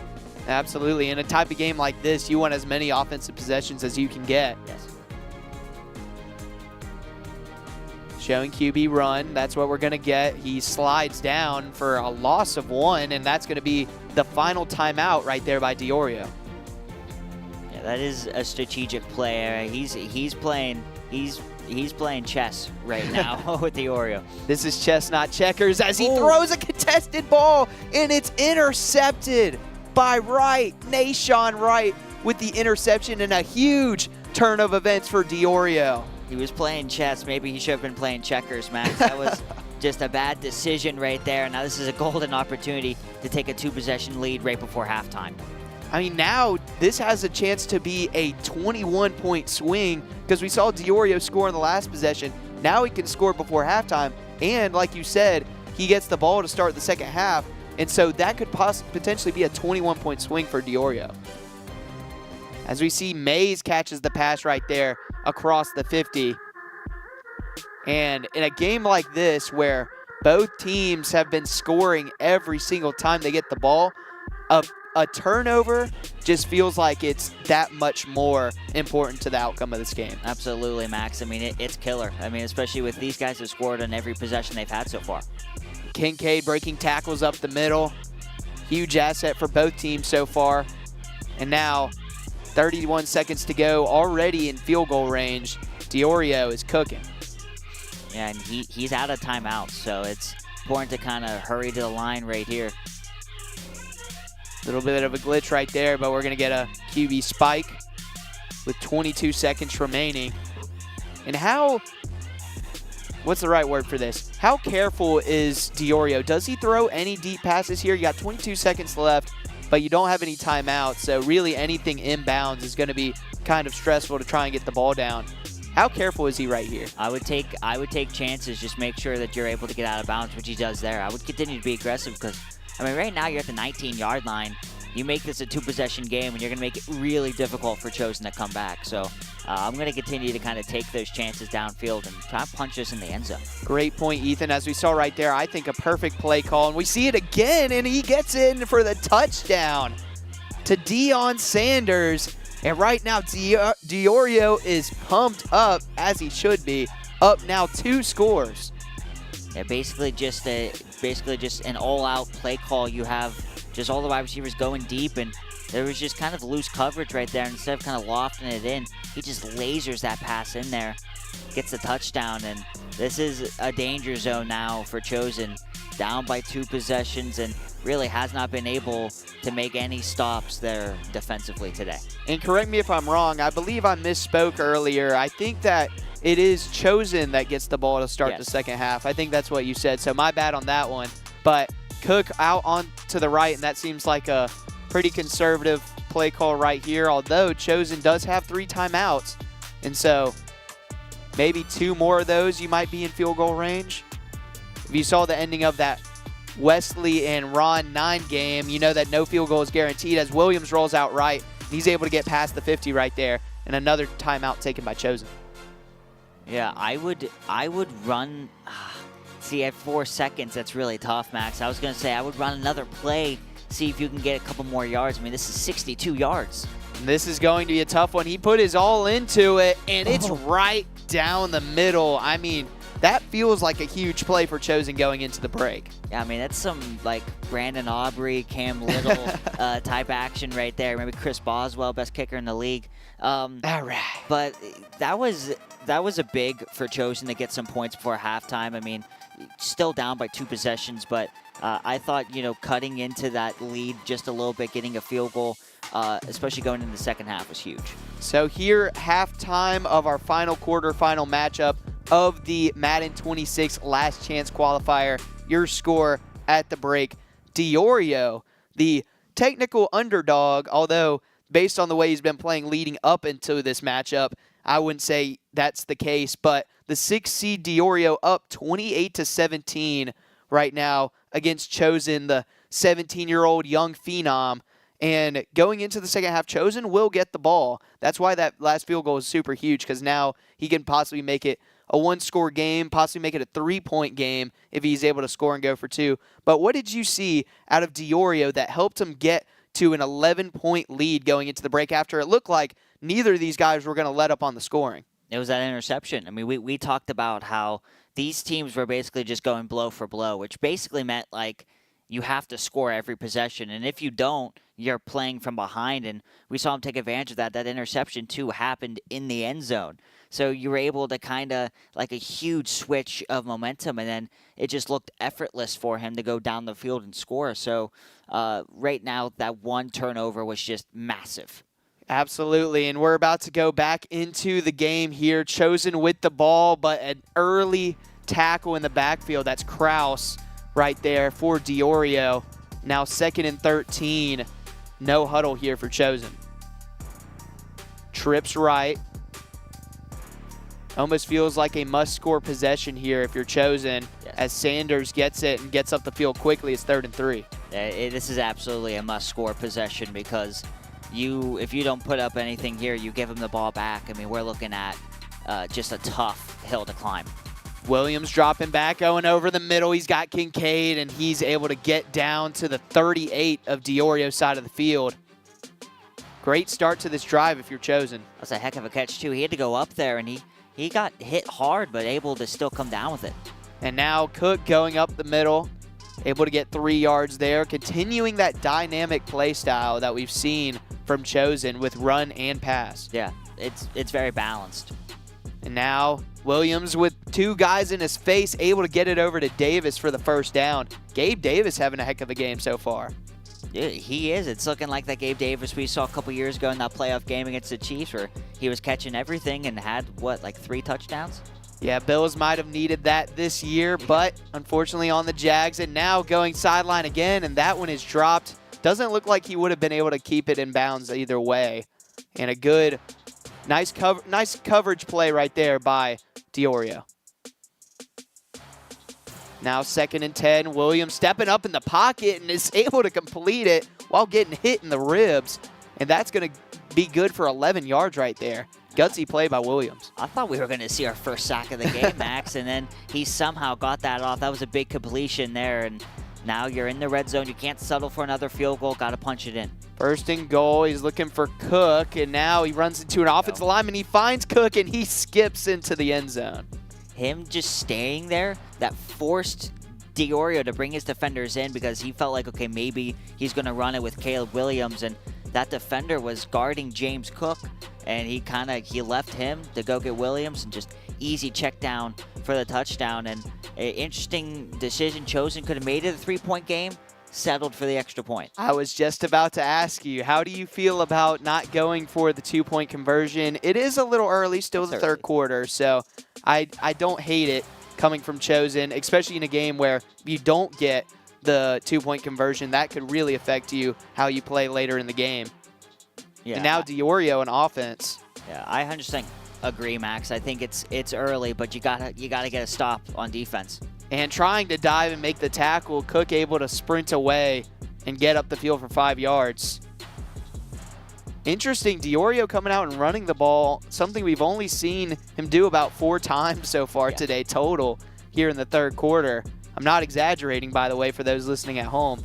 Williams dropping back right, almost throws a pick. Great tackle right there by the defender, and now forcing a 3rd down here. Yeah, that was a risky throw, just no one open down the field, and now an early monster 3rd down here for Chosen's defense. Be interesting to see his decision if he does not pick it up, but right here, Williams dropping back. He's got him over the middle, but a good hit stick by Chosen. Incomplete. And now, what do you do here if you're Diorio? And he laid the boom on that, Max. Get down. I felt that hit from here. You're not going to kick a whole lot. Even though on your own 25, you're going to go for it. This is the Madden Last Chance Qualifier. He's taking a chance, and he gets it. 1st down right there on the out route by Kincaid.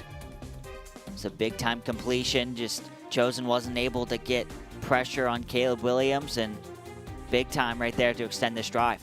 Williams dropping back. Looks left. He's got Johnson in space. Johnson breaks a tackle. He's at the 40. He's at the 30. Can't outrun Stevenson, but a great run after the catch by Johnson. I mean, it looked like that was going to be a small gain. Somehow got the 1st down and then turned that into a monster play. Just poor open field tackling right there. Diorio now dropping back once again. He's got Kincaid to the left, and he gets enough for the line to gain. Diorio just continuing to look like he did in the first half, just going right down the field. Yeah, and Chosen wasn't able to get any stops defensively in the first half, and not a promising start here, and we talked about how important that interception was. And now Cook going in between the defenders and getting just 1 yard short of the 1st down. Although it is big for Chosen, that field goal is coming into play now, because if he does hold him for 3, it's still a 1-possession game. That's true. Just gotta find a way to get a stop here. But Cook able to cut left past the center, and Diorio talking his ish as he goes into the end zone to get up 2 scores once again. Yeah, I mean, right now I think you have the right to talk your talk when you're looking that good. Right now his offense has been unstoppable. I mean, scoring on every drive, and there's just been no answers for Chosen, and he's got to respond to offensively like he has been, but it's been hard to for his defense to really do anything. Right now, if you're Diorio on offense, you can do no wrong. And if you're Chosen, it just makes each possession going forward that much more important. Wouldn't be surprised if he gets a score here, field goal or touchdown, if he maybe goes for an onside kick. Williams throws it up the middle to Kincaid. Kincaid makes a man miss. 1 guy to beat, 2 guys to beat, and he is gone into the end zone. Only 1 play right there for Chosen. You see the 2 competitors talking back to each other. This is a brand new ball game after that. Now he's going for 2. Yeah, I was going to say now you go for 2 with just 1:34 left in the third. And I think since you scored so early, especially if you convert here, make it a 3-point game, I think you just kick normally. I will agree with that after that play, and now No. Incomplete. Just went right over the hands of Davis. And it looks like he's going to go with what you just said with the regular kickoff. I don't hate it. I mean, scoring in one play, plans change real quick. Yeah, exactly. We just got to find, really in our last game, it was Edgar wasn't able to get any defensive stops on Big Tay, and right now it's kind of the same thing. Chosen's not able to get any stops on Diorio. So is something going to give right here? I think if I'm Chosen, I am being a lot more aggressive with how I'm calling this defense. Cook going up the middle. He gets stopped for a gain of 4. Now 5 carries and 31 yards on the day. Going quickly here, Diorio, as we wind down the third quarter. Williams going left. Has Johnson on the slant. He'll be stopped just short of the first down. We've been seeing him getting these third and shorts, and he's been converting on all of his third downs today. He's been very efficient at it. Williams dropping back, looking over the middle once again, and he's got Kincaid. Nice use of the slide right there to complete the catch. Yeah, he also had James Cook for just an easy check down right there to his back, so he's having options right now. Williams can do no wrong. Now rolling out right, and we see our first sack of the day. Darnell Savage on the left side of the offensive line, able to put him down.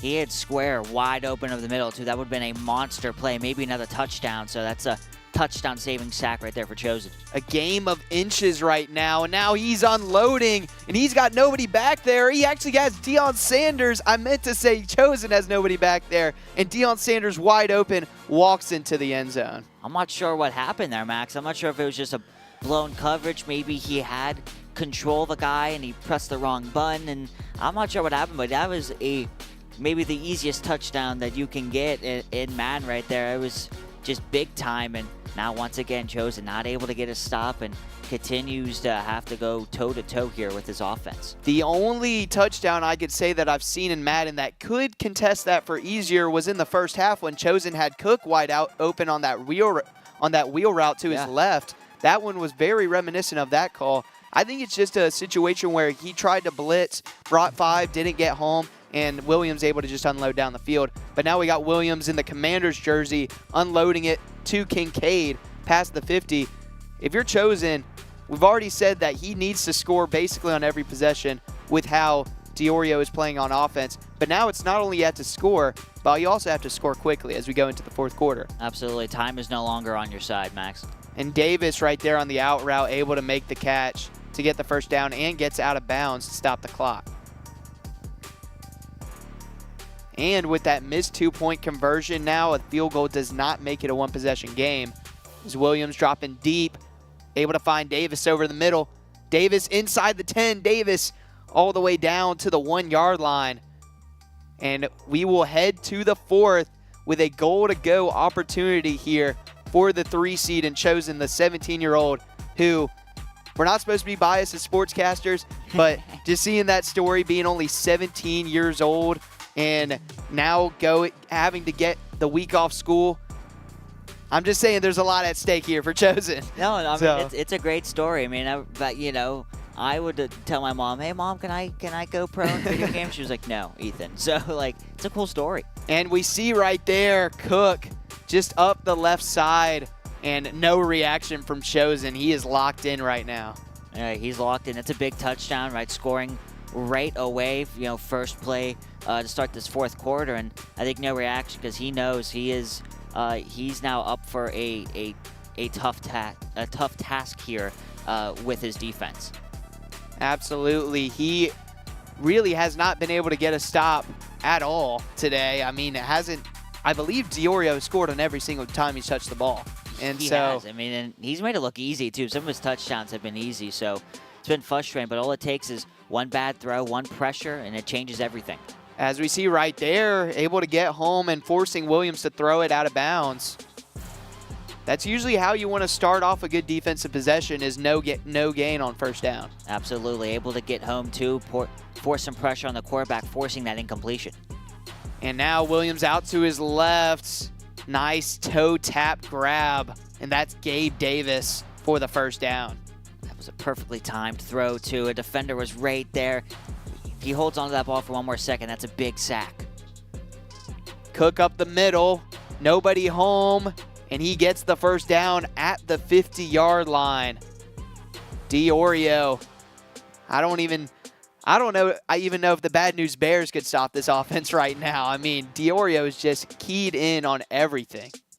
And it almost looks like now, Max, he's playing more of the clock as we see a run right there of about 11. He's starting to kind of go more into a balanced attack, and he's playing the clock, saying, look, I'm going to let this play clock go down, and I'm going to give you less and less opportunities. That is smart in a winner-go-home scenario like this. Don't give the other guy any hope. As we see Cook able to go up the middle once again, breaks a tackle, and gets now down to the 20-yard line. And like you said, more running we've seen this drive from Diorio than we have the entire rest of the game. And I think it's for good reason. Now we see another run play right here up the middle and able to get another first down. If you're Chosen right here, it still looks like he's playing the pass because he doesn't want to give up a big play for Diorio. But now that he's inside a goal-to-go situation, he has to play the run. Oh, absolutely. It's been now, I think this is the 6th straight run, and now it looks like he is, and he's starting to he knows exactly what Diorio is running, but now playing with tempo, he's going to surprise him now and go through the air. A battle of the wits right now between Diorio and Chosen. Big play, 2nd and goal. Williams flat feet in the pocket. That is dropped. Nice play by Chosen on the defensive end, and now it's 3rd and goal from the 12. This is where you make your money if you're Chosen, right? 17 years old, this is where you can make a moment right here, get a stop, and force a field goal, keeping this a one-possession game. All of his classmates rooting for him right now. Let's see what he calls or tries to stop as Williams out of the pocket. That's Johnson in a nice tackle right there by Tyreek Stevenson, his 5th of the day. And now it's 4th and goal. And what does Diorio do here?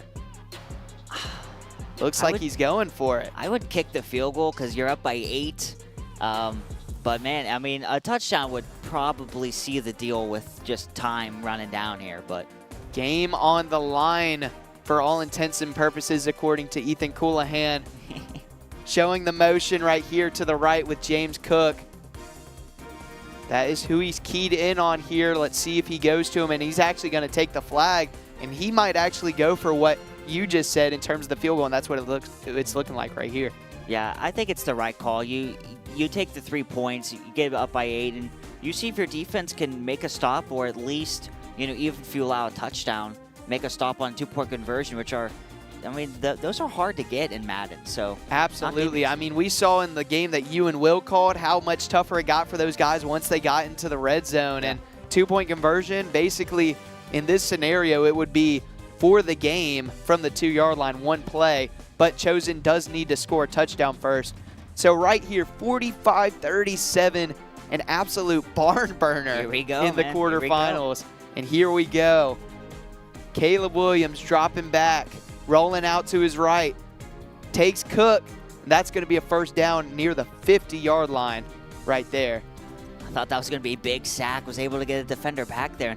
It looks like right before he was going to cross that line of scrimmage, was able to get that big play already at midfield. And now Cook taking the handoff here. He's going to get a gain of 5. Very interesting to see Chosen. He does have all 3 timeouts, so not necessarily in a hurry, but he's continuing that dynamic offense that we've seen all game.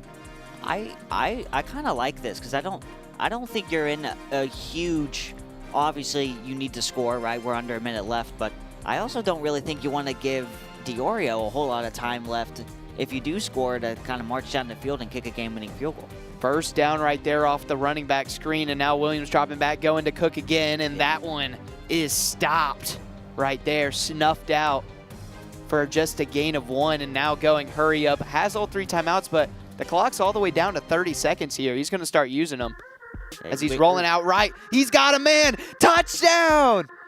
Touchdown for Chosen right there.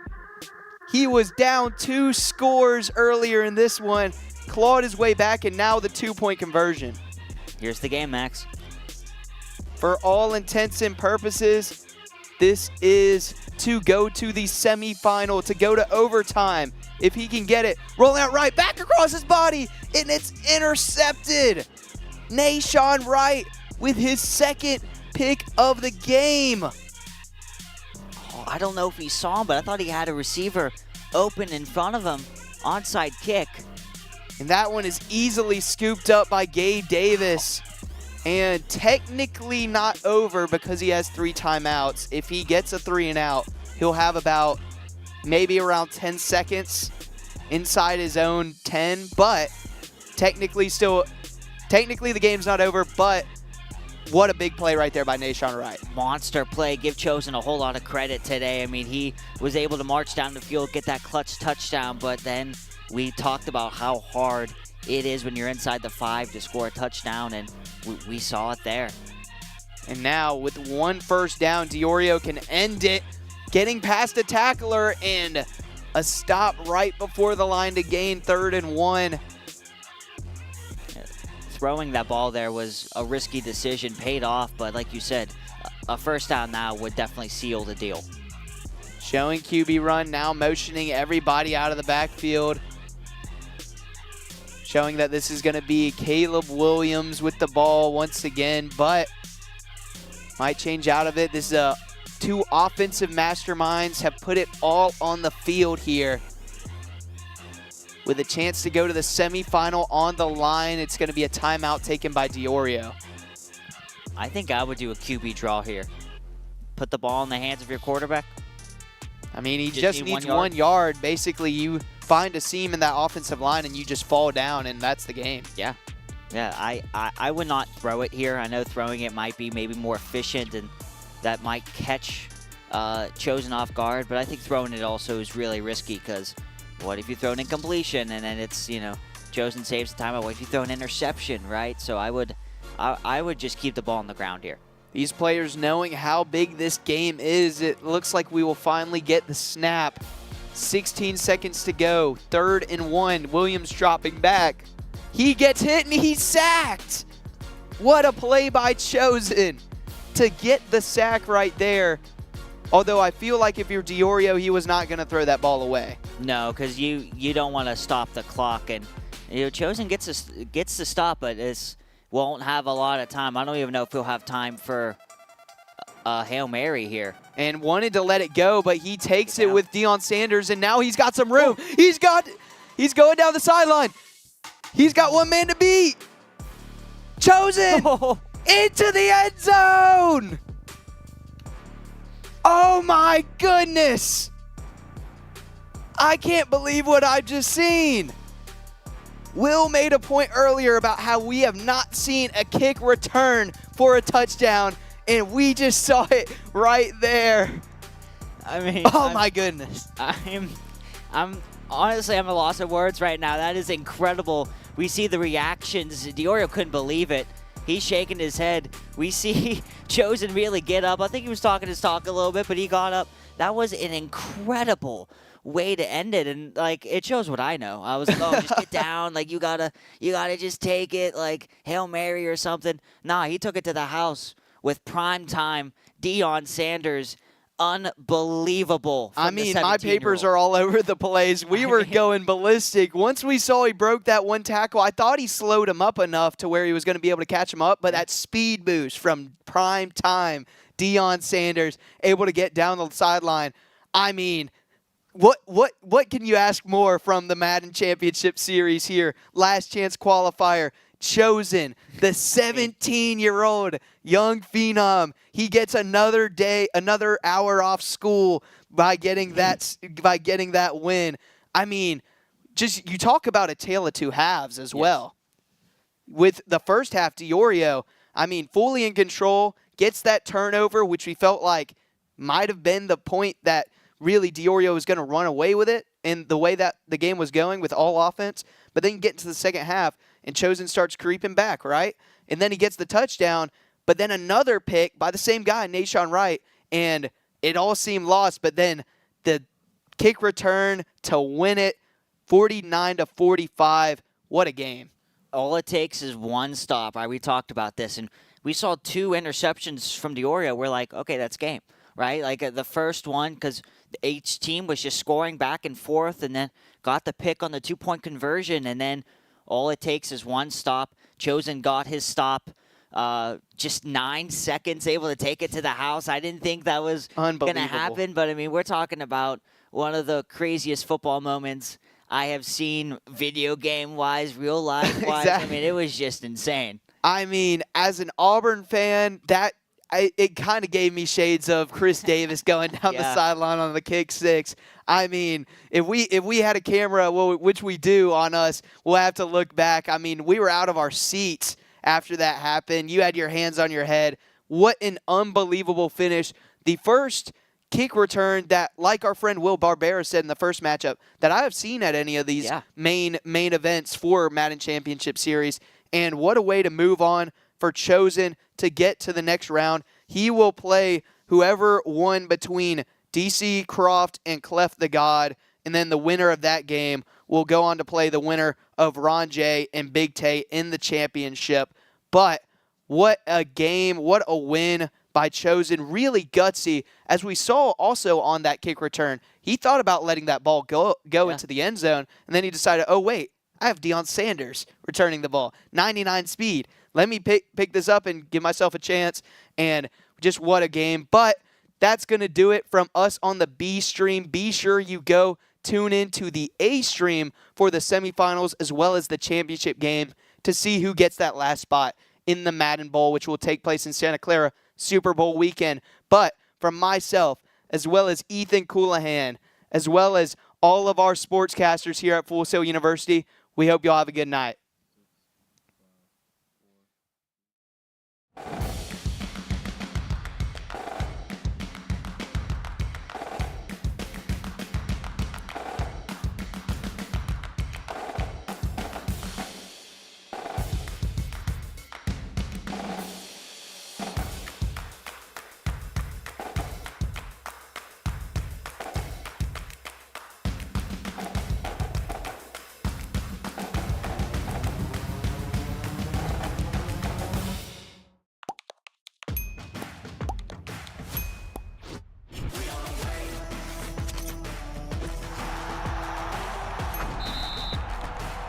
It's game time, yeah. We on the way. We back in your city, we back.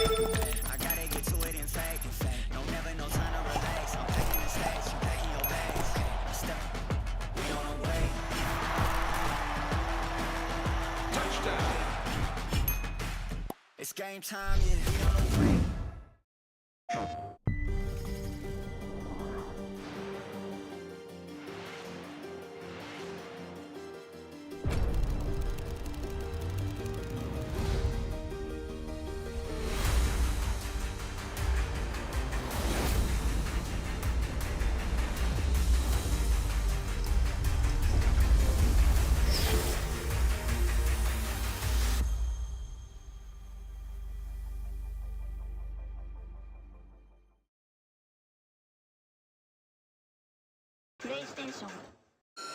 Full Sail University is proud to host this year's Madden Championship Series on our campus.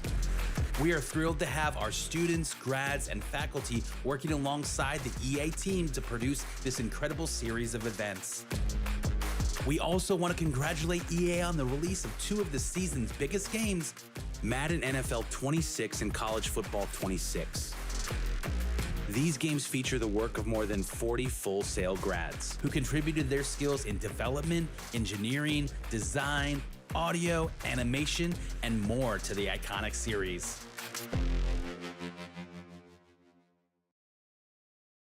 I got dubs in the column, I might as well add them. This like a vacation, like Cala of gases. You cross like a T and you next, that's in order. You jumbo, you cooking, I'm placing my order on grease. Fry cook, run another skull, so right, look, ayy. We can do this blind, no one to Stevie. Where I bring the storm, catch wind too breezy. Used to know the rain been too long, the flakes is too strong. I'm for it in game, but I first it's in game. We don't want fake or no plastic back chain. We need the real go and the record 12-0 and All team winning, yeah, all team winning.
game time, yeah. We on the way.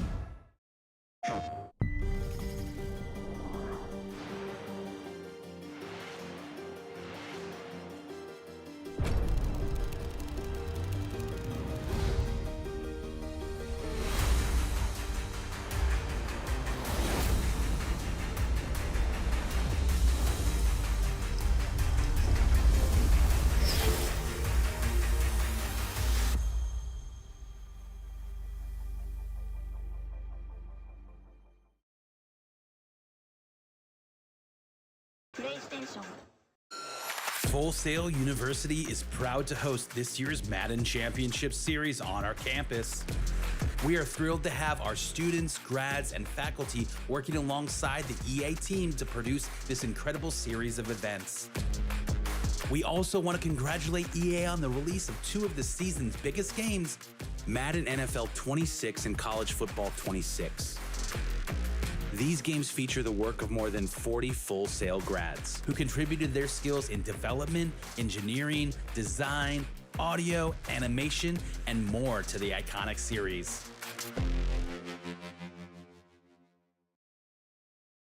I got dubs in the column, I might as well add them. This like a vacation, like Cala of gases. You cross like a T and you next, that's in order. You jump or you cook and I'm placing my order on grease. Fry cook, run another scroll, so right, look, ayy. We can do this blind, no one to see me. Where I bring the storm, catch wind too breezy. You should know the rain been too long, the flakes is too strong. I'm throwing in game, but I first it's in game. We don't want fake or no plastic back chain. We need the real go and the record 12-0 and All team winning, yeah, all team winning.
game time, yeah, we on the way.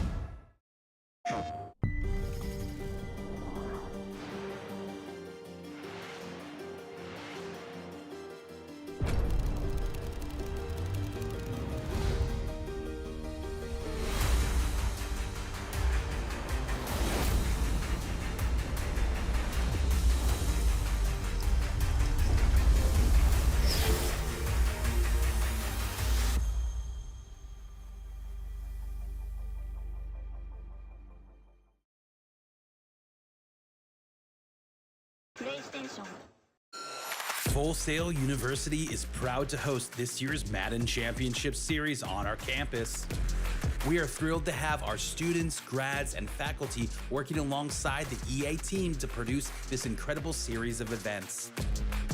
We also want to congratulate EA on the release of two of the season's biggest games, Madden NFL 26 and College Football 26.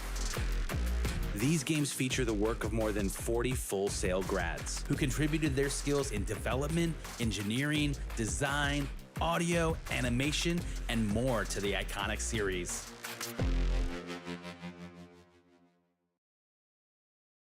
I got dubs in the column, I might as well add them. This like a vacation, like Cala of gases. You cross like a T and you next, that's in order. You jump or you cook, and I'm placing my order on grease. Fry cook, run another scroll, so right, look, ayy. We can do this blind, no wonder Stevie. Where I bring the storm, catch wind too breezy. Used to know the rain been too long, the flakes is too strong. I'm throwing in game, but I first it's in game. We don't want fake or no plastic bag chain. We need the real glow and a record 12-0 and All team winning, yeah, all team winning.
Welcome back to the Madden 26 Last Second Challenge. I'm Ethan Coulihan alongside Max Mesman, and we got a semifinals matchup ready. It is Chosen versus Clef the God. Max, the last game we called, it was a Chosen game. How do you feel about him going into this semifinal matchup? Well, thank you, Ethan. And yes, here at the Last Chance Qualifier, I would like to say, once again, this is just such a cool opportunity that Madden is providing us here. But he looked like the Chosen in that last game.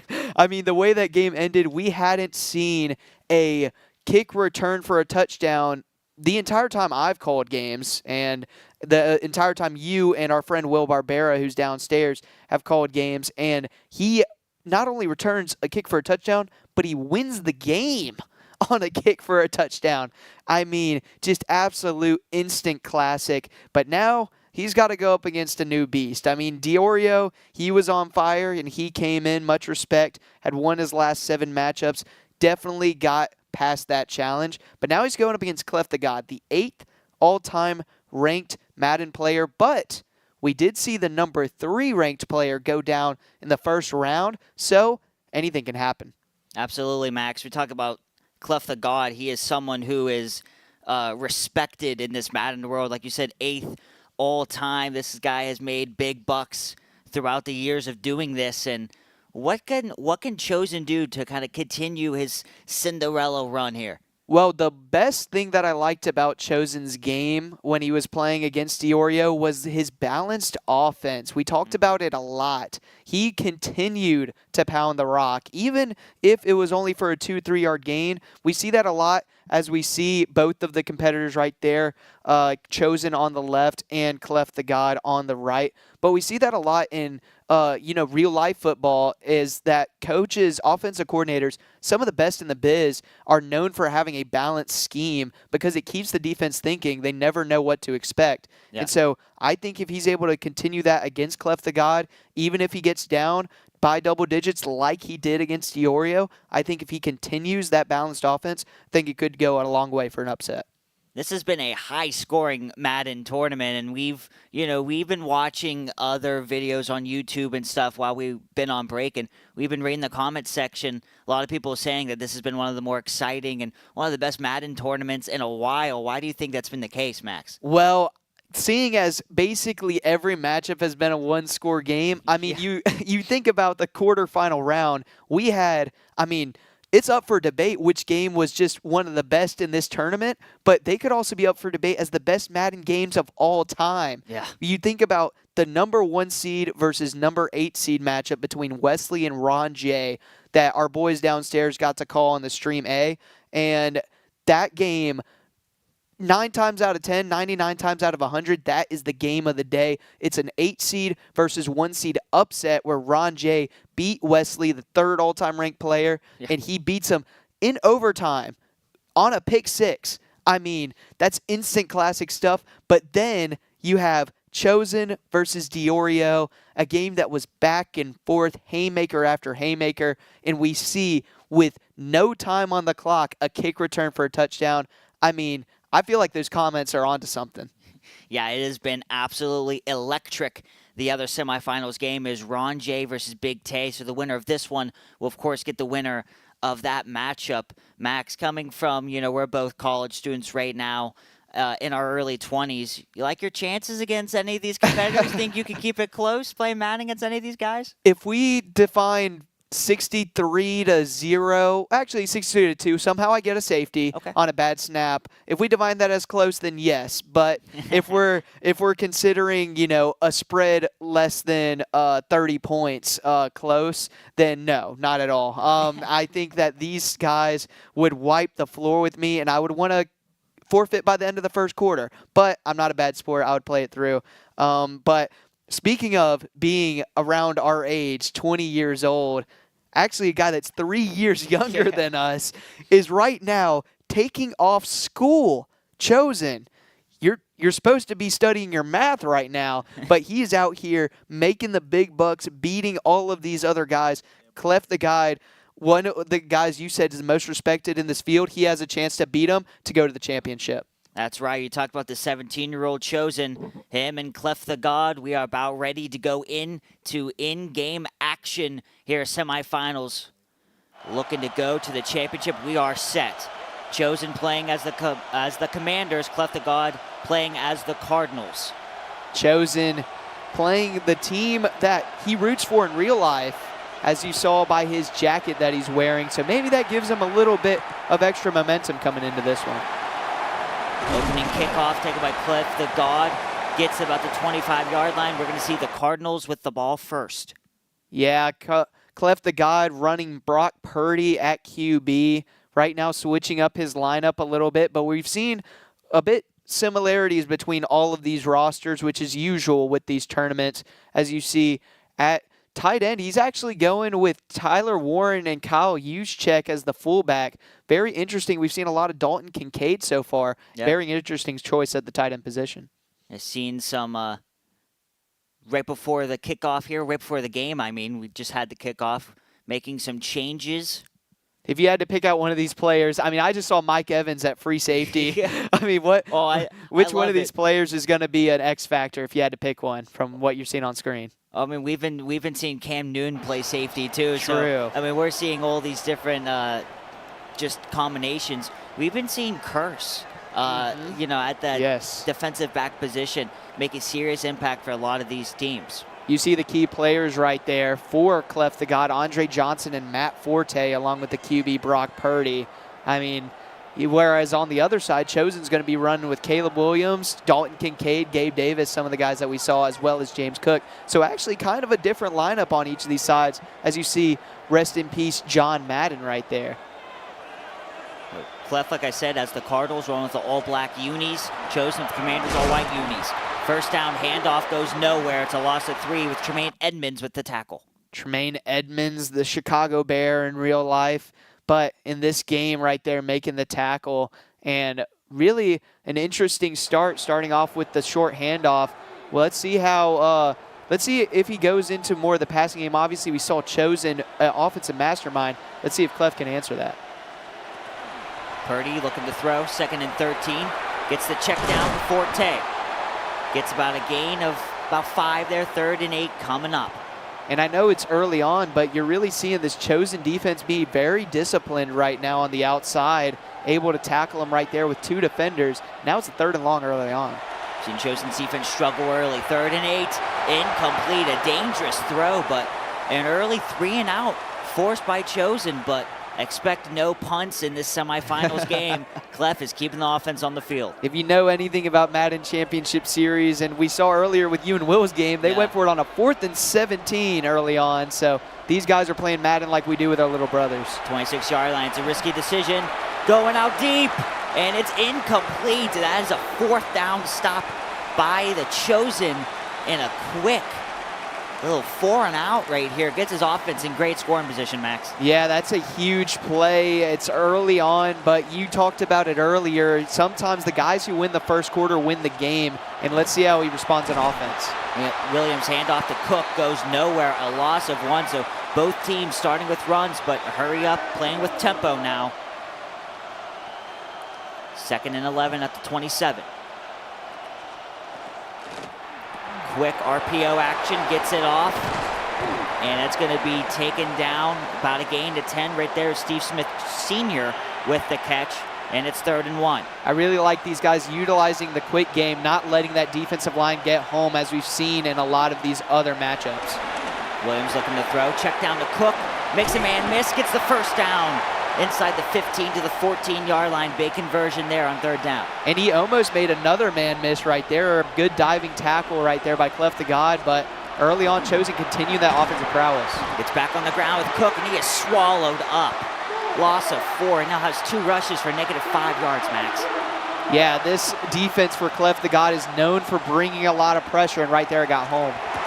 Gets to the check down to Cook.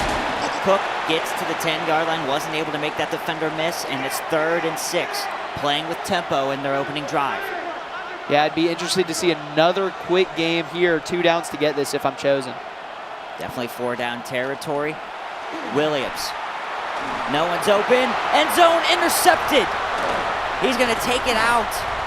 to the 8-yard line, and a huge interception there for Cliff the God's defense. Yeah, it looked like he just got a little impatient there for Chosen, just nothing there. And that's why I thought he should have gone with a little quick game. I mean, he could have gone to Cook out of the backfield, but a huge mistake by Chosen. Looking to throw to Purdy, risky throw, and hard hit, knocks the ball out. So incomplete, 2nd and 10. Talked about, Max, how high scoring this tournament has been. Seems like both defenses are coming out to play. Absolutely, looks like there's been adjustments made. Hand off to Matt Forte, got about a gain of 4, 3rd and 6, another 3rd down for Clef's offense. Both of these offenses going really quick here as well, trying to catch the defense off guard. Gets a check down, and just enough for a 1st down. So big completion to extend the drive. Yeah, but big play after big play early on in this one. But this is what you see in a lot of these tournaments, as well as you see teams start to settle in on defense. Birdie scanning, has time. He's airing it out deep, and he's got a man. Completed to the 25-yard line. First big offensive play for Clef. Able to find Andre Johnson up the seam right there. Just had all the time in the world. Good job by his offensive line, able to stay home, and great completion. Birdie check down, gets his tight end out in the open, touchdown. Clef the God strikes first. And you see the reaction right there by the Ohio State Buckeyes fan, just sipping the water. Is like, this is what I do. And after that quick 4th down stop early on, he's able to get the pick and go right down the field. Great response by Clef the God. Yeah, it's hard for me to, watch him with an Ohio State hat coming from a diehard Penn State fan, but what a response. Wasn't able to score, turnover on downs in his first drive, responds with a touchdown after getting the interception, and now let's see the response here from Chosen. Yeah, and if I'm Chosen on this offensive side of the ball, I'm really surprised that he honestly went with that play call and got a little impatient. We've seen him be very methodical, but I'm trying to go back to that dynamic run-pass option. Williams looking, hit as he threw, forces the incompletion, and Clef was able to get pressure there. Yeah, we're seeing Clef almost looking a little bit like Big Tay, who if he wins, he could be seeing in the championship with that up-the-middle pressure, just getting home every time. At the 21-yard line, Williams scanning, gets a foot down, nice catch for a 1st down. It was a great catch, but what about the throw? I mean, right past the defender, perfectly timed, and able to get it and out of bounds. Great play. 1st and 10 now, Williams on the run, scanning, and on the run gets the completion to James Cook. We talked about sometimes when quarterbacks go on the run, the accuracy goes all over the place, but able to get that short completion there. Yes, he was able to get the completion, but I still say the accuracy was a little off. It forced him to go out of bounds. Hand off to James Cook. Cook, burst of speed, out in the open. Will not catch him. Touchdown. HB dive for the win right there, all the way down the field. That's another thing we really haven't seen. A lot of these long touchdowns have been passes, but right there, Cook taking it all the way to the house. Chosen can give you any way he wants to. Run, pass, RPO, right there, Cook all the way.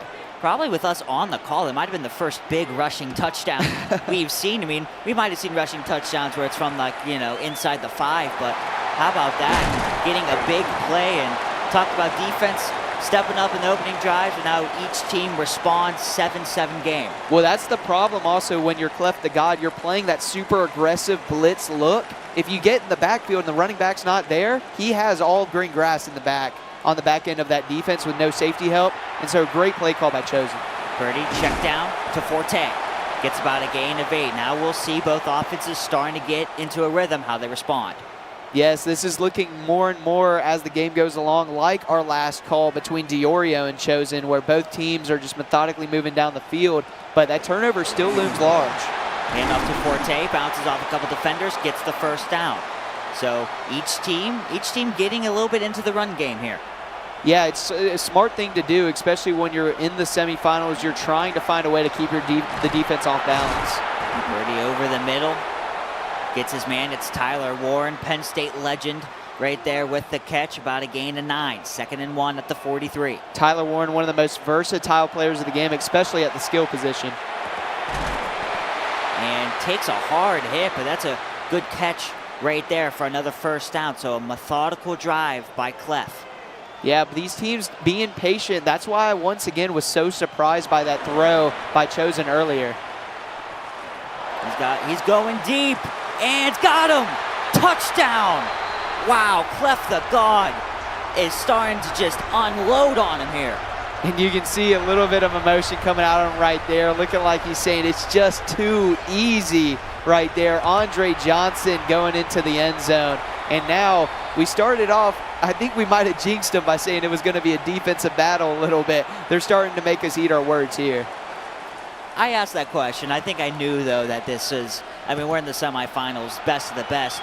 You win this tournament, you get the last spot in the big one as kick return down the sidelines, pushed out. We've seen a couple kick returns after Will saying there wasn't any. We saw one in, I think we actually saw two in the game that Cliff the God played in the quarterfinals. Of course, the one that we saw to end it here.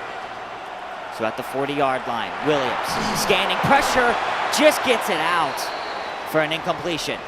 And I'm kind of surprised he didn't throw that earlier because he must have just not seen him because I saw the guy coming at him immediately, just able to get the ball away, but 2nd and 10.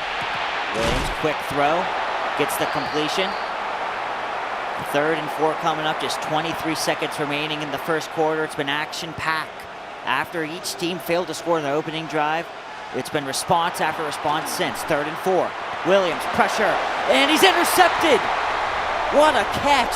And another big play by Clef's defense. 2nd interception of the game. And he just said, come on, boy, because right there, that was cookies right over the middle. We've seen it a couple of times. Players taking chances over the middle. That time he paid for it. Matt Forte, good run on 1st down, and he's found an opening. Touchdown, burst of speed, and it's one play. I mean, you talk about a response, whatever you can do, I can do better. Right there, answering Chosen's James Cook 50-yard rushing touchdown, saying, hey, I got Matt Forte. What you know about this Bears legend going up the middle for 7. That was also a 50-yard touchdown run, Max, and all of a sudden, I mean, taking advantage of those turnovers. I've talked about it in other games I've called really tonight, and it's been how you can't turn over the ball, right? It's got to be, you got to match with what your opponent is doing. Right now, Chosen has not been able to do that. Got to respond. Now down by 2 touchdowns. Hand off to James Cook on 1st down. Cook, burst of speed. Out in the open. Foot race. Good. Bye. What a response. What are we seeing here, Ethan? I mean, it's like these running backs just aren't getting touched all the way into the end zone, just scampering in there. And, I mean, it's really looking like whoever has the ball last, but it's only the end of the first quarter. That is right. That was the final play of the first quarter. So we go into the second quarter, 21-14. We've had 3 massive rushing touchdowns, which is something we have not seen today, at least us in this room. And, man, response after response, that was big. Now let's see how Clef can respond. Hard hit, gets to the 24-yard line. But going back to your point about the turnovers, if there's one guy that me and you have seen that can get over those turnovers, it is Chosen. Exactly. He lost the turnover battle 2-0 this last game, came out on top. See if he can do it again today. So Forte, both teams now saying, you know what, we're going to run it and establish a run. Forte, a gain of 7 right there on 1st down. It's 2nd and 3. I mean, usually we just see these players use the run as a means to just keep the defense on balance, but really it's been their best way of moving the ball so far. Birdie gets the completion across the 45 to the 48-yard line. So Clef had a big run, but right now he's having more success through the air than Chosen is. Yeah, and you can see Brock Purdy with that X factor right now. He's got to use that while he has it. Steady hands off to Forte, slices through the middle. Are we seeing another rushing touchdown? No, taken down at the 6-yard line. Tyreek Stevenson said, I cannot allow this to go on any longer. Matt Forte, though, great cut up the middle. Interesting to see him continuing to run the ball even with the X factor on his QB. And Forte tried to get to the outside. Instead, that's a loss of 2. Forte is now over 100 yards rushing today with 105. It's 2nd and goal at the 8-yard line. You see that trips right formation bunched. Purdy gets it out to Forte and not able to get there. That was actually not Forte, but still completion. 3rd and goal at the 5-yard line. This is a big opportunity here for Chosen's defense. Still early in the game, but got to get a stop. Purdy scanning. He is sacked. No gain on the play, and it is decision time, 4th and goal at the 5. You see a little taunting right there by Chosen. And Chosen's playing it safe on defense. I don't blame him playing for the fake. But smart kick right there by Clef to God. So that is a win for Chosen defensively, only allowing a field goal. Now a 24-14 lead for Clef to God. Still 2:21 left in the second half. An important note too, Chosen will get the football to start the second half. Absolutely. So you have a chance to go 2 for 1 right here if you're the player for the Commanders. And so, but that means he's got to be a bit methodical on this drive. 2:17 to go, all 3 timeouts. So you got to try and wind down the clock while also finishing with at least a field goal. Each team has 3 timeouts left. Williams, man wide open. It's prime time. Deion Sanders hits the first down to the 28-yard line. And I would expect him to play this to the 2-minute warning. Absolutely. I think that would be the smartest thing, and I think you're right. But you saw right there, Deion Sanders carrying it like a piece of, like a loaf of bread. Yeah. And if you've actually played Madden, that's what it's literally called. It's called loaf of bread. That's the type of carry style. Players love to use it because it looks funny, but I mean, hopefully it doesn't result in a fumble because coaches in real life will chew him out for it. 1st and 10. Williams has time. And got a man open, diving catch. It's Sanders again around midfield. Both teams have 3 timeouts left, deciding not to use it though. Yeah, I mean, there's no reason for Chosen to use one yet. You got 1:30 to go, and you're already at the 50. That's a handoff to Cook. Cook, a little hesitation, lost 3 yards on the run there. And we've seen that a couple of times today. Will noted it a lot in y'all's broadcast where it was almost like they had a hole and they hesitated, but right there we're seeing that trend continue. Just gets it off for the play clock. 2nd and 13, Williams on the run. And gets it to Cook.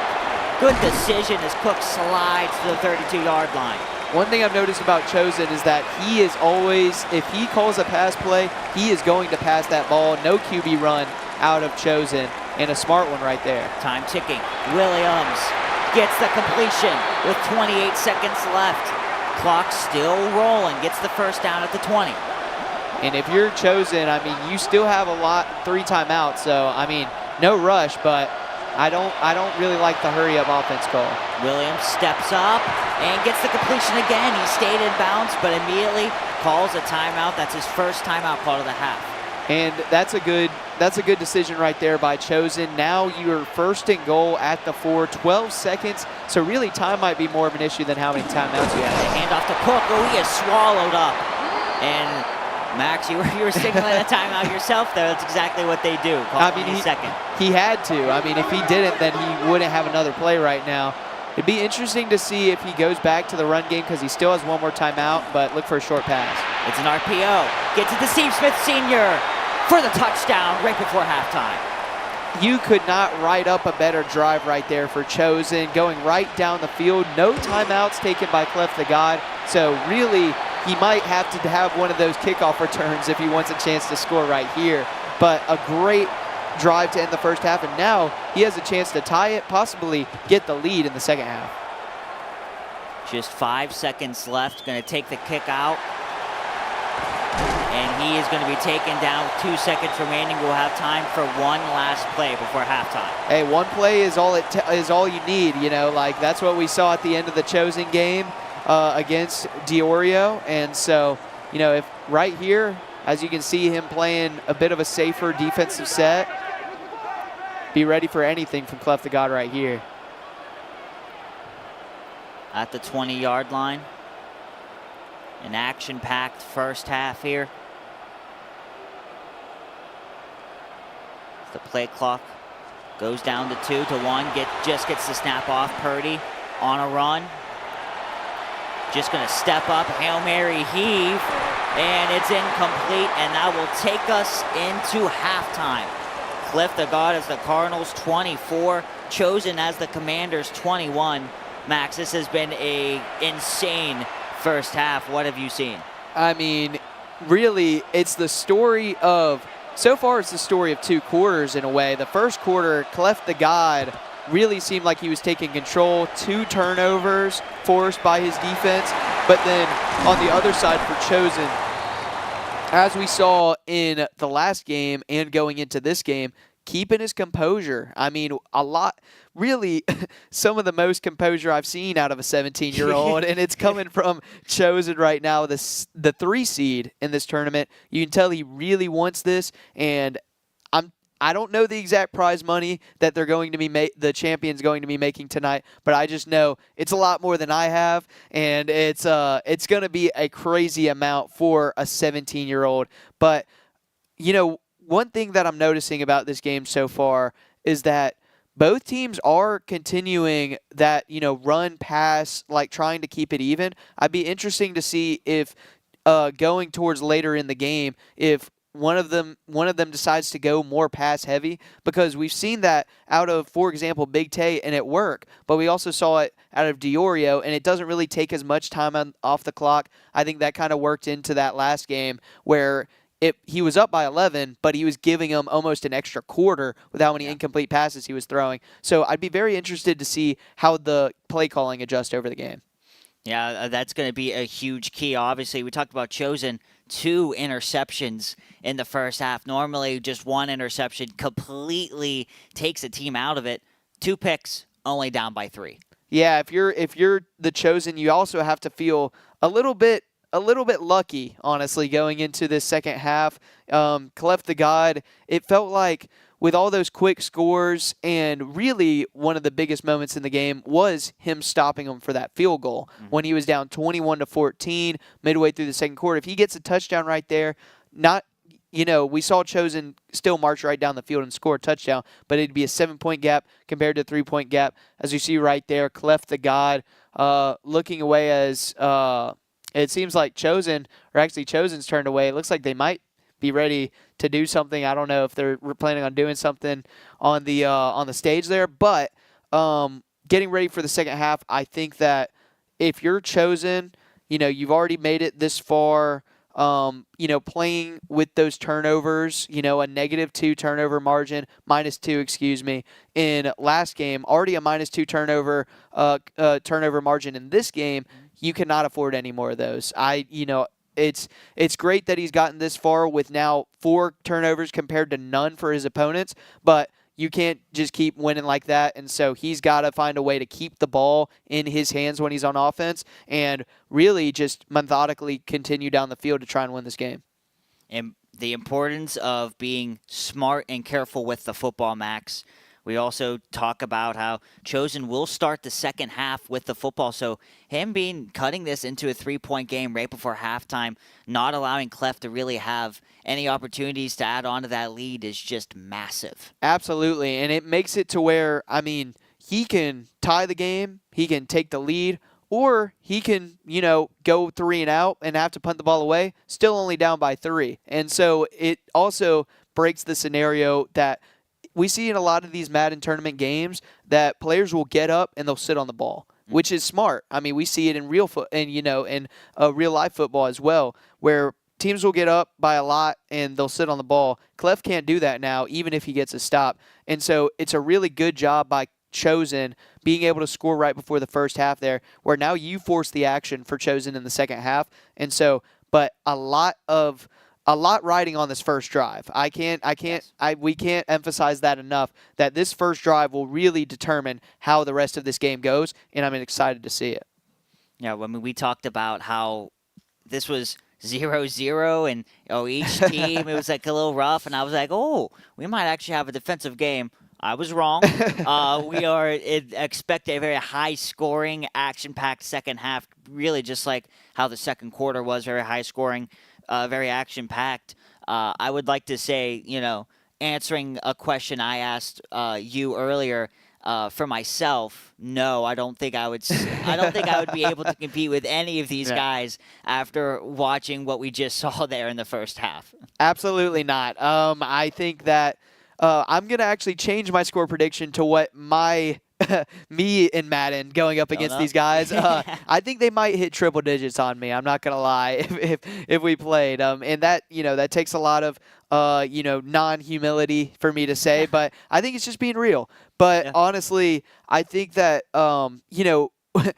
And I think it really goes towards what we were talking about earlier as well with, some people in the YouTube comments saying, is this the best MCS tournament that we've ever seen? And when the lowest scoring game that I've seen out of a lot of the main games so far is 31-24 between Big Tay and Edgar. I mean, this one's already at 24-21. The game that we just called was 49-45, and we saw a game go into overtime and get into the 40s as well. I think that it's really entertaining. I'm all for, hard-nosed defense. I'm a guy from the South. I love SEC, getting in the trenches. I love all of that. But at the end of the day, seeing these guys just go blow for blow, I mean, I don't know about you, but those 50-yard runs were electric. And, I mean, when Matt Forte was breaking off for that what could have been the fourth 50-yard run of the first half, I thought that, they're really just keyed in on what they want to do on offense, and what's going to decide the game is who can get the other off rhythm first, who can get a tackle for loss on first down that puts them behind the sticks, who can force, one or two incomplete passes. Even if you get in the backfield, you just force them to roll out and throw an incomplete pass, get them off schedule. That's what's going to decide the game in the second half. The other semifinals game right now, which is Ron J versus Big Tay, is also at halftime. The plan is for both of these games to enter the second half at the same time. So still just holding for that. We kind of talked about Chosen, right? He played from behind from the last game and then playing from behind this game too. Why do you think he's been able to constantly play from behind and then also kind of just get an edge? Well, like I said, it's maturity, which, I mean, is kind of ironic talking about the, youngest guy in the tournament. I know we keep harping on it, but it is truly a strength of his, and I'm very impressed by how he's shown that he is not – and we see this with, I've seen it with Auburn offensive coordinators all the time, watching my favorite team in college football. The teams will change up their entire identity based on how the game's going. He is consistent with his offensive and defensive play, and I think he's going to continue that in the second half. We are back in action here. Gameplay, first play. It was Chosen right there with a gain of 4. So playing with some tempo here to start the second half. And both quarterbacks now with X factor here, so expect a lot of passing coming up. Expect a lot of passing indeed. Risky throw from Williams. Slices it through, though, a tight window to get the first down to the 40. That almost similar to the interception he threw earlier, but Chosen willing to take those risks to get it done here in this Madden Championship Last Chance Qualifier. Clef, his defense already has 2 interceptions. Looking for more. Williams steps in the pocket. He's going to run it. Gets the first down across midfield. Hard hit to the 43-yard line. And he takes a shot there, but I think that was a great decision. Really the first QB run we've seen by Chosen that wasn't designed, and it ends up in a big gain. Williams now gets it to Cook, and he is met immediately, swallowed up for a loss of 5. And I know that just seems like a regular old tackle for loss, but that is huge on this drive because it puts Chosen behind the sticks, and now he's got to switch up his play calling a little bit. 2nd and 15, Williams, quick throw and incompletion. So first real test for Chosen here in the second half. It's a 3rd and long. But if I'm Chosen here, I know where I am on the field. I got 2 downs to get this. Just a quick 7-yard out route right here I think would be the move. Most likely 4-down territory at this point. You don't punt a tournament like this. Williams going to step up again. Quarterback run only gets about a gain of 4. Sets up a 4th and 11. What's the decision here, Max? Well, it looks like he's planning on kicking it, which I'm not too sure if I like that decision. We'll see. It's a long kick, and he drains it. Well, you talk about ice in your veins right there. Just no hesitation. We're going to kick this ball and try and tie it up. 61-yarder, making it look like clockwork. I would have gone for it right there because I would have been too nervous to kick it, but obviously he knows his personnel. He knew his kicker could hit it, and that's what he did. 24-24 game now. He drained that kick from downtown Orlando, and now we are all tied up as Clef gets his offense. First offensive possession here of the second half. Purdy looking to throw. Over the middle, it's Tyler Warren gets the first down to the 41-yard line. That's been a very popular route formation in this game so far. Trips right and a little screen over, not screen, but a slant over the middle. That's been very commonplace so far in this game. Matt Forte gets a handoff, gets to the sidelines. Little stutter, oh, what a move getting to the 27-yard line. Able to get like 7 extra yards right there after that juke. And we're continuing to see that as well. The running game is working for both teams in this second half. Purdy to throw. Look out, it's Forte. Rumbles to the 2-yard line, and Clef is quick response. And now we're going to see, I feel like we're getting into that area of the game where we're going to see who can go, you know, who is going to flinch. Both of these offenses going blow for blow, tie game right here. And it's looking like he's showing run up the middle, but. And Forte trying to muscle forward is going to be short to the 1-yard line. I don't know how much I like that play call. I understand it is 1st and goal and your run game has been working, but it just feels like anytime you get down into the red zone, the defense is almost ready for that run up the middle every time. 2nd and goal at the 1. Could we see an RPO? Could we see a little QB sneak here with Purdy? Trying to decide, it's looking like QB run. It is a quarterback run, and Purdy walks into the end zone as Cliff retakes the lead. He was trying to decide between that RPO play out to the left and that QB run, decides for the QB run. He chose right as there was nobody in the gap for Chosen. 31-24 lead. Chosen used to playing behind, right? But in his opening drive of the second half was able to kick a field goal. Now needs a quick response here. And now it's all about how much do you want it. If you're Chosen right here, you know, you got to find a way to move the ball, especially when you get towards the middle of the field, which you weren't able to do on the last drive. Luckily able to kick the field goal. But right here, I feel like you got to put it in the end zone. Starts at the 35-yard line, handoff to James Cook, and he is immediately tackled for a loss of 3, playing with tempo now, 2nd and 13. Trips right once again. Williams gets the quick throw, gets the completion to Steve Smith Sr. with his 6th catch of the game, and it sets up a 3rd and 8. And it's really smart what they're doing with that trips right formation, because it's sending a lot of receivers on routes that cross over each other, and it almost sets a natural pick against the defensive back right there, able to complete short routes. Williams steps up on a 3rd and 8 with a quarterback run. Gets a 1st down across midfield, a big play to the 38-yard line. Utilizing the wheels of Caleb Williams was not on my bingo card for this second half from Chosen, but it's working for him right now, and now he's even past where he was on the first drive, and now here's where we've seen him slow down a little bit in this game. Quick throw, almost a screen to Steve Smith Sr. Down the sidelines as one defender to miss, and he gets pushed out to the 13. Good job of tracking him down to stop the touchdown, but another great play call right there. Just another short pass on the RPO and able to get down the sideline for a good game. Williams on 1st and 10, gets it to his tight end who muscles his way to the end zone. Touchdown and another Chosen response. And it's like these two guys, they just know the next guy's every move. I mean, these guys are playing almost identical on offense right now, continuing to use the rock in the run game while also spraying it out on short passes. And right there over the middle, it looked like an easy touchdown when he initially caught it. Clef able to get a defensive back in the area, but still too strong, the tight end for Chosen. Steve Smith Sr. gets to the 30-yard line. I love when Chosen scored that touchdown to tie the game. Camera went to him and nothing. Just completely stone cold. He almost looked mad, which I respect right there. As Cliff with a 1:04 left in the 3rd quarter starts at the 30. Purdy.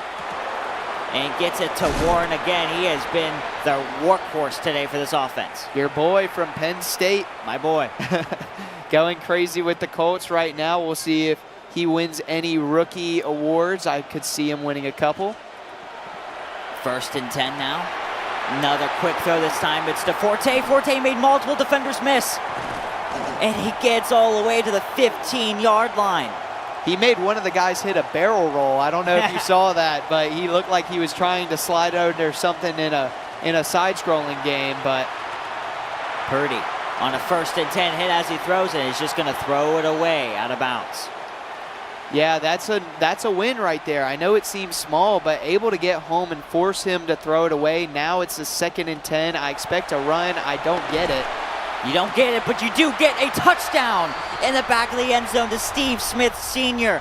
Back and forth we go, Max. I mean, what do I know? I mean, I was fully expecting, after seeing the pressure on first down, possibly lays it off and you run it up the middle, but right there, perfect play call, back corner of the end zone, perfect throw, perfect catch, everything perfect all around for Clef to God on that touchdown. Defense optional. Stay home, watch it, grab a bucket of popcorn and watch these offenses explode. Now just 28 seconds left. Once again, can Chosen responds on a 1st and 10. He's going to step up with Caleb Williams. He dives for a gain of 6 to the 41-yard line. Took off into the air looking like Michael Jordan in Space Jam right there. Able to get 6 yards almost just through the air. Great play by Caleb Williams. 2nd and 4, time ticking, just 10 seconds left. Might be the final play of the quarter. Williams is going to just throw it away. It's going to set up a 3rd and 4 with 7 seconds remaining. Smart play, though, right there by Chosen, not forcing it down the field, which we've seen him do a couple of times tonight. He, once again, can't take another turnover, so good job throwing it away. 3rd and 4 at the 41. Williams steps up, and he airs it out over the middle. It's Kincaid to the 39-yard line, and that will take us into the 4th quarter. 38-31 lead for Clef, Max. I mean, nothing has changed in terms of how much these guys are scoring. If anything, they're scoring more than they have ever before. And now it really is who gets the first stop, if there is a first stop. Because if there's no stops the rest of the game, as we see a flag here by Clef to God. But if there's no stops the rest of the game, then it just goes to who has the ball last. Which right now, I'm not sure. A lot of these games have really came down to who gets the ball last, and we saw Clef to God in his last game score a bunch of points, scored over 50.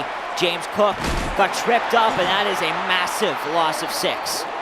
Yeah, right there, just James Cook bouncing off the first tackler, but then going the wrong way, and now all the way back up to the 45-yard line, almost out of field goal range. Now at the 46-yard line, it's a 2nd and long. Williams. And it is caught. What a catch by Kincaid. Sets up a 3rd and short now. Strong pause right there by Dalton Kincaid. I can't believe he caught that. And now set up 3rd and short. You can possibly run it right here. The 33-yard line, they have had some success on the ground today. They decide to throw it. Williams is looking. He's got a man open. It's Kincaid again at the 11-yard line. And it's a great gain, a great shot right there, but you saw right behind Kincaid, Gabe Davis got wide open right after he threw that ball. If he would have held it just a second longer, that's a touchdown. Still a great game. 1st and 10 at the 11-yard line. The composure by the 17-year-old Williams. He's gonna run it. He gets hit hard and gets about a gain of 3 to the 9-yard line. And he's really lucky he held onto that ball. He was trying to strip it right there using X, but able to hold on here, and now 2nd and 7. Can't afford another turnover. Williams on 2nd and 7. End zone wide open. Touchdown, Gabe Davis. And we haven't seen much out of Gabe Davis this game in terms, in comparison to his last game's performance, but right here coming up huge. And now we see him going for 2, trying to take the lead. A call that has both of us shook right now. A 2-point conversion to take the lead. Williams, he's got him. It's Gabe Davis again, and Chosen takes the 1-point lead. And Chosen taking the risk, and it comes, and it favors him right there. Fortune favors the bold right there for Chosen. And now if you're Clef to God, not only do you got to score, but you might think about going for 2 yourself. Something we have not said a lot today, Max. Me and you specifically. It's our 2nd game with Chosen. He has the lead. It's something we have not said a lot. It's now 39-38 as total yards of both teams are incredibly even. How will Clef respond with 3:35 remaining in this game? Drive starts at the 26-yard line. Purdy, quick throw to Forte. Tried to dive and gets a gain of 8. Well, you asked how is he going to respond? Well, I'm going to assume he's going to respond the way he's responded the whole game, which is with a score. But you never know. I mean, we saw a big stop for a field goal in the first half. That would be huge for Chosen right here, and still a lot of game to play as well. 2nd and 2. Both teams have all 3 of their timeouts left. Clock will start to play a huge factor. Over the middle, it's got a completion to Steve Smith Sr. through a tight window. Absolutely threading the needle right there in between 2 defenders to Steve Smith, and now in field goal range, which could give him the lead even if he so chooses to take a field goal. The handoff to Forte only gets about a gain of 3. But you see that stat line for Forte on the game, 10 carries for 141 yards, 14 yards a carry. I would continue to use that run game. Even after just a gain of 3 on first down, I would go to him again here.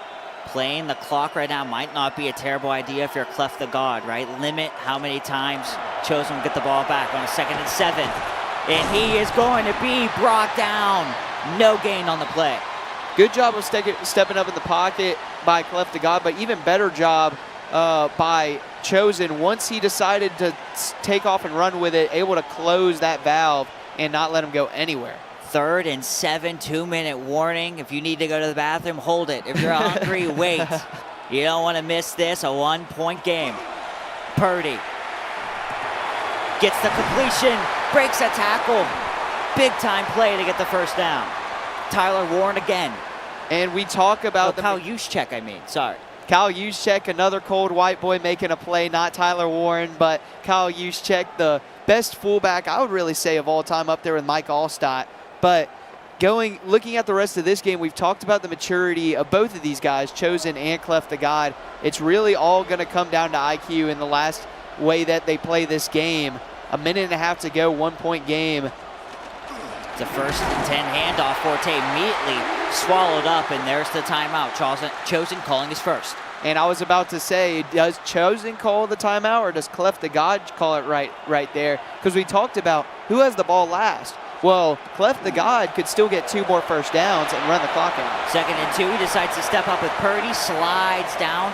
He's going to set up a 3rd and 4. Chosen has called a 2nd timeout. And this is a huge 3rd and 4. I cannot state enough how big this 3rd down is, because if he gets stopped, then he could take the field goal, but it would also leave a minute left for Chosen. 3rd and 4. Purdy's going to be wide open over the middle, and instead of scoring, Forte slides down.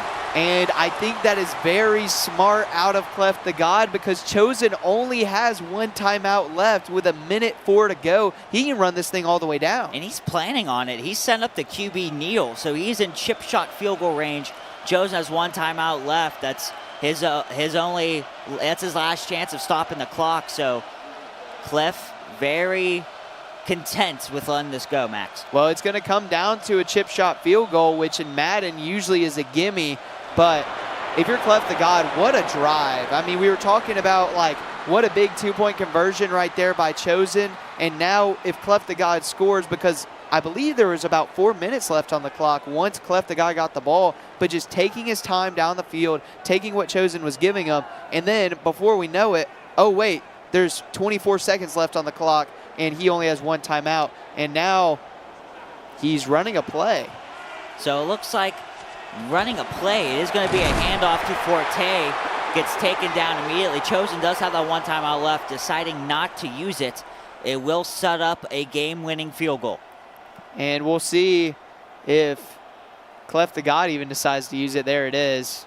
Maybe that was a tactic by Chosen just to see if he could pump fake him into not using his timeout. It actually was Chosen that used the timeout. So 2 seconds to go here. This is for the game. For the game, Max. To advance to the championship. The kick is right down the middle. Clef the God has done it. And he is moving on to face the winner between Ron J and Big Tay, Max.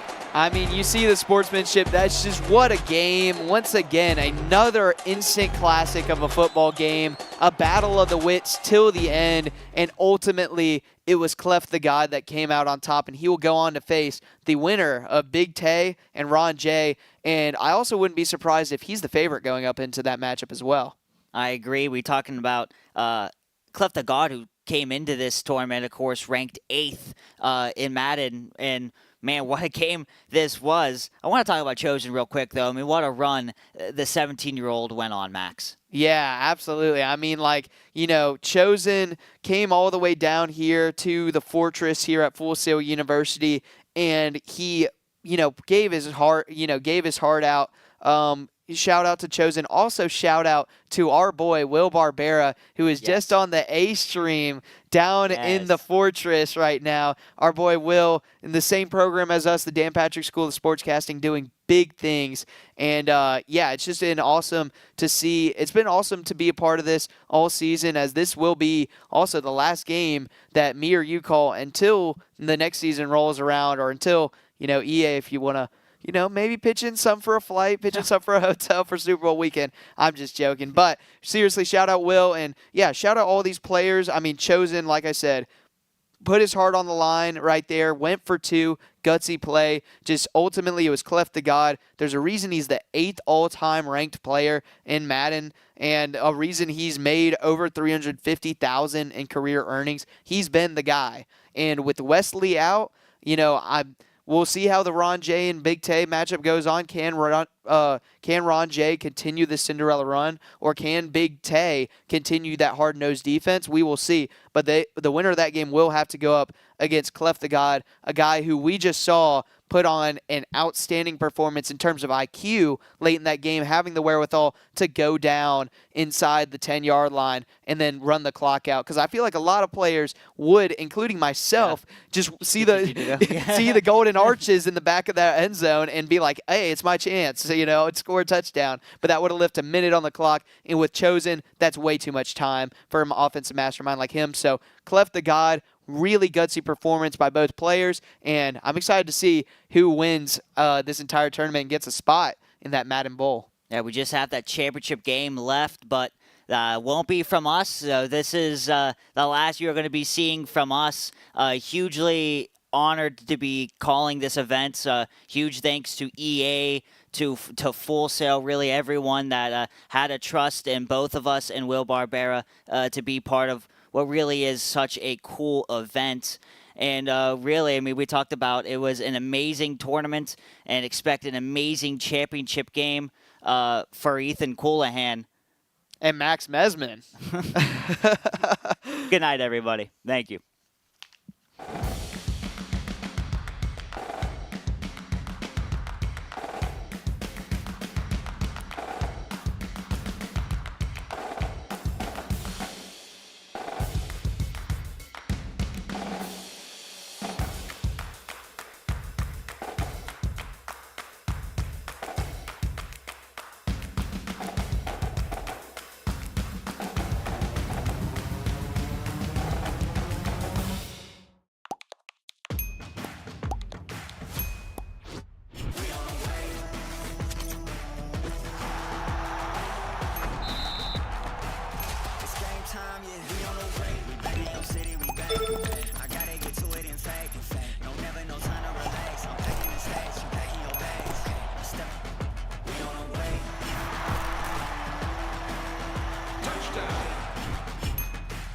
It's game time, yeah, we on the way.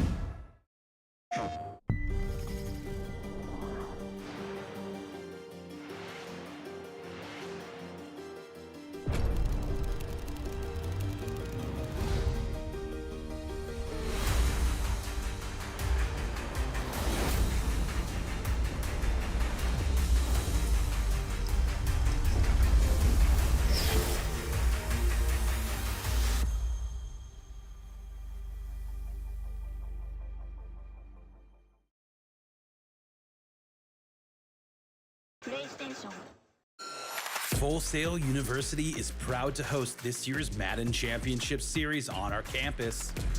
We are thrilled to have our students, grads, and faculty working alongside the EA team to produce this incredible series of events.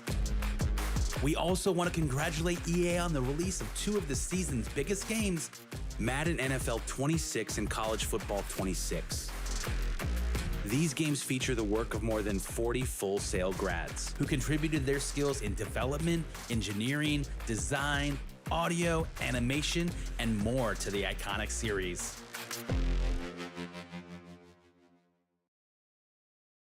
I got dubs in the column, I might as well add them. This like a vacation, like Calla of badges. You cross like a T and you next, that's in order. You jumbo, you cooking, I'm placing my order on grease. Fry cook, Run another score, so right, look, ayy. We can do this blind, no one to Stevie. Where I bring the storm, catch wind too breezy. Used to know the rain been too long, the flakes is too strong. I'm throwing in game, but I first it's in game. We don't want fake or no plastic back chain. We need the real go and a record 12-0 and All team winning, yeah, all team winning.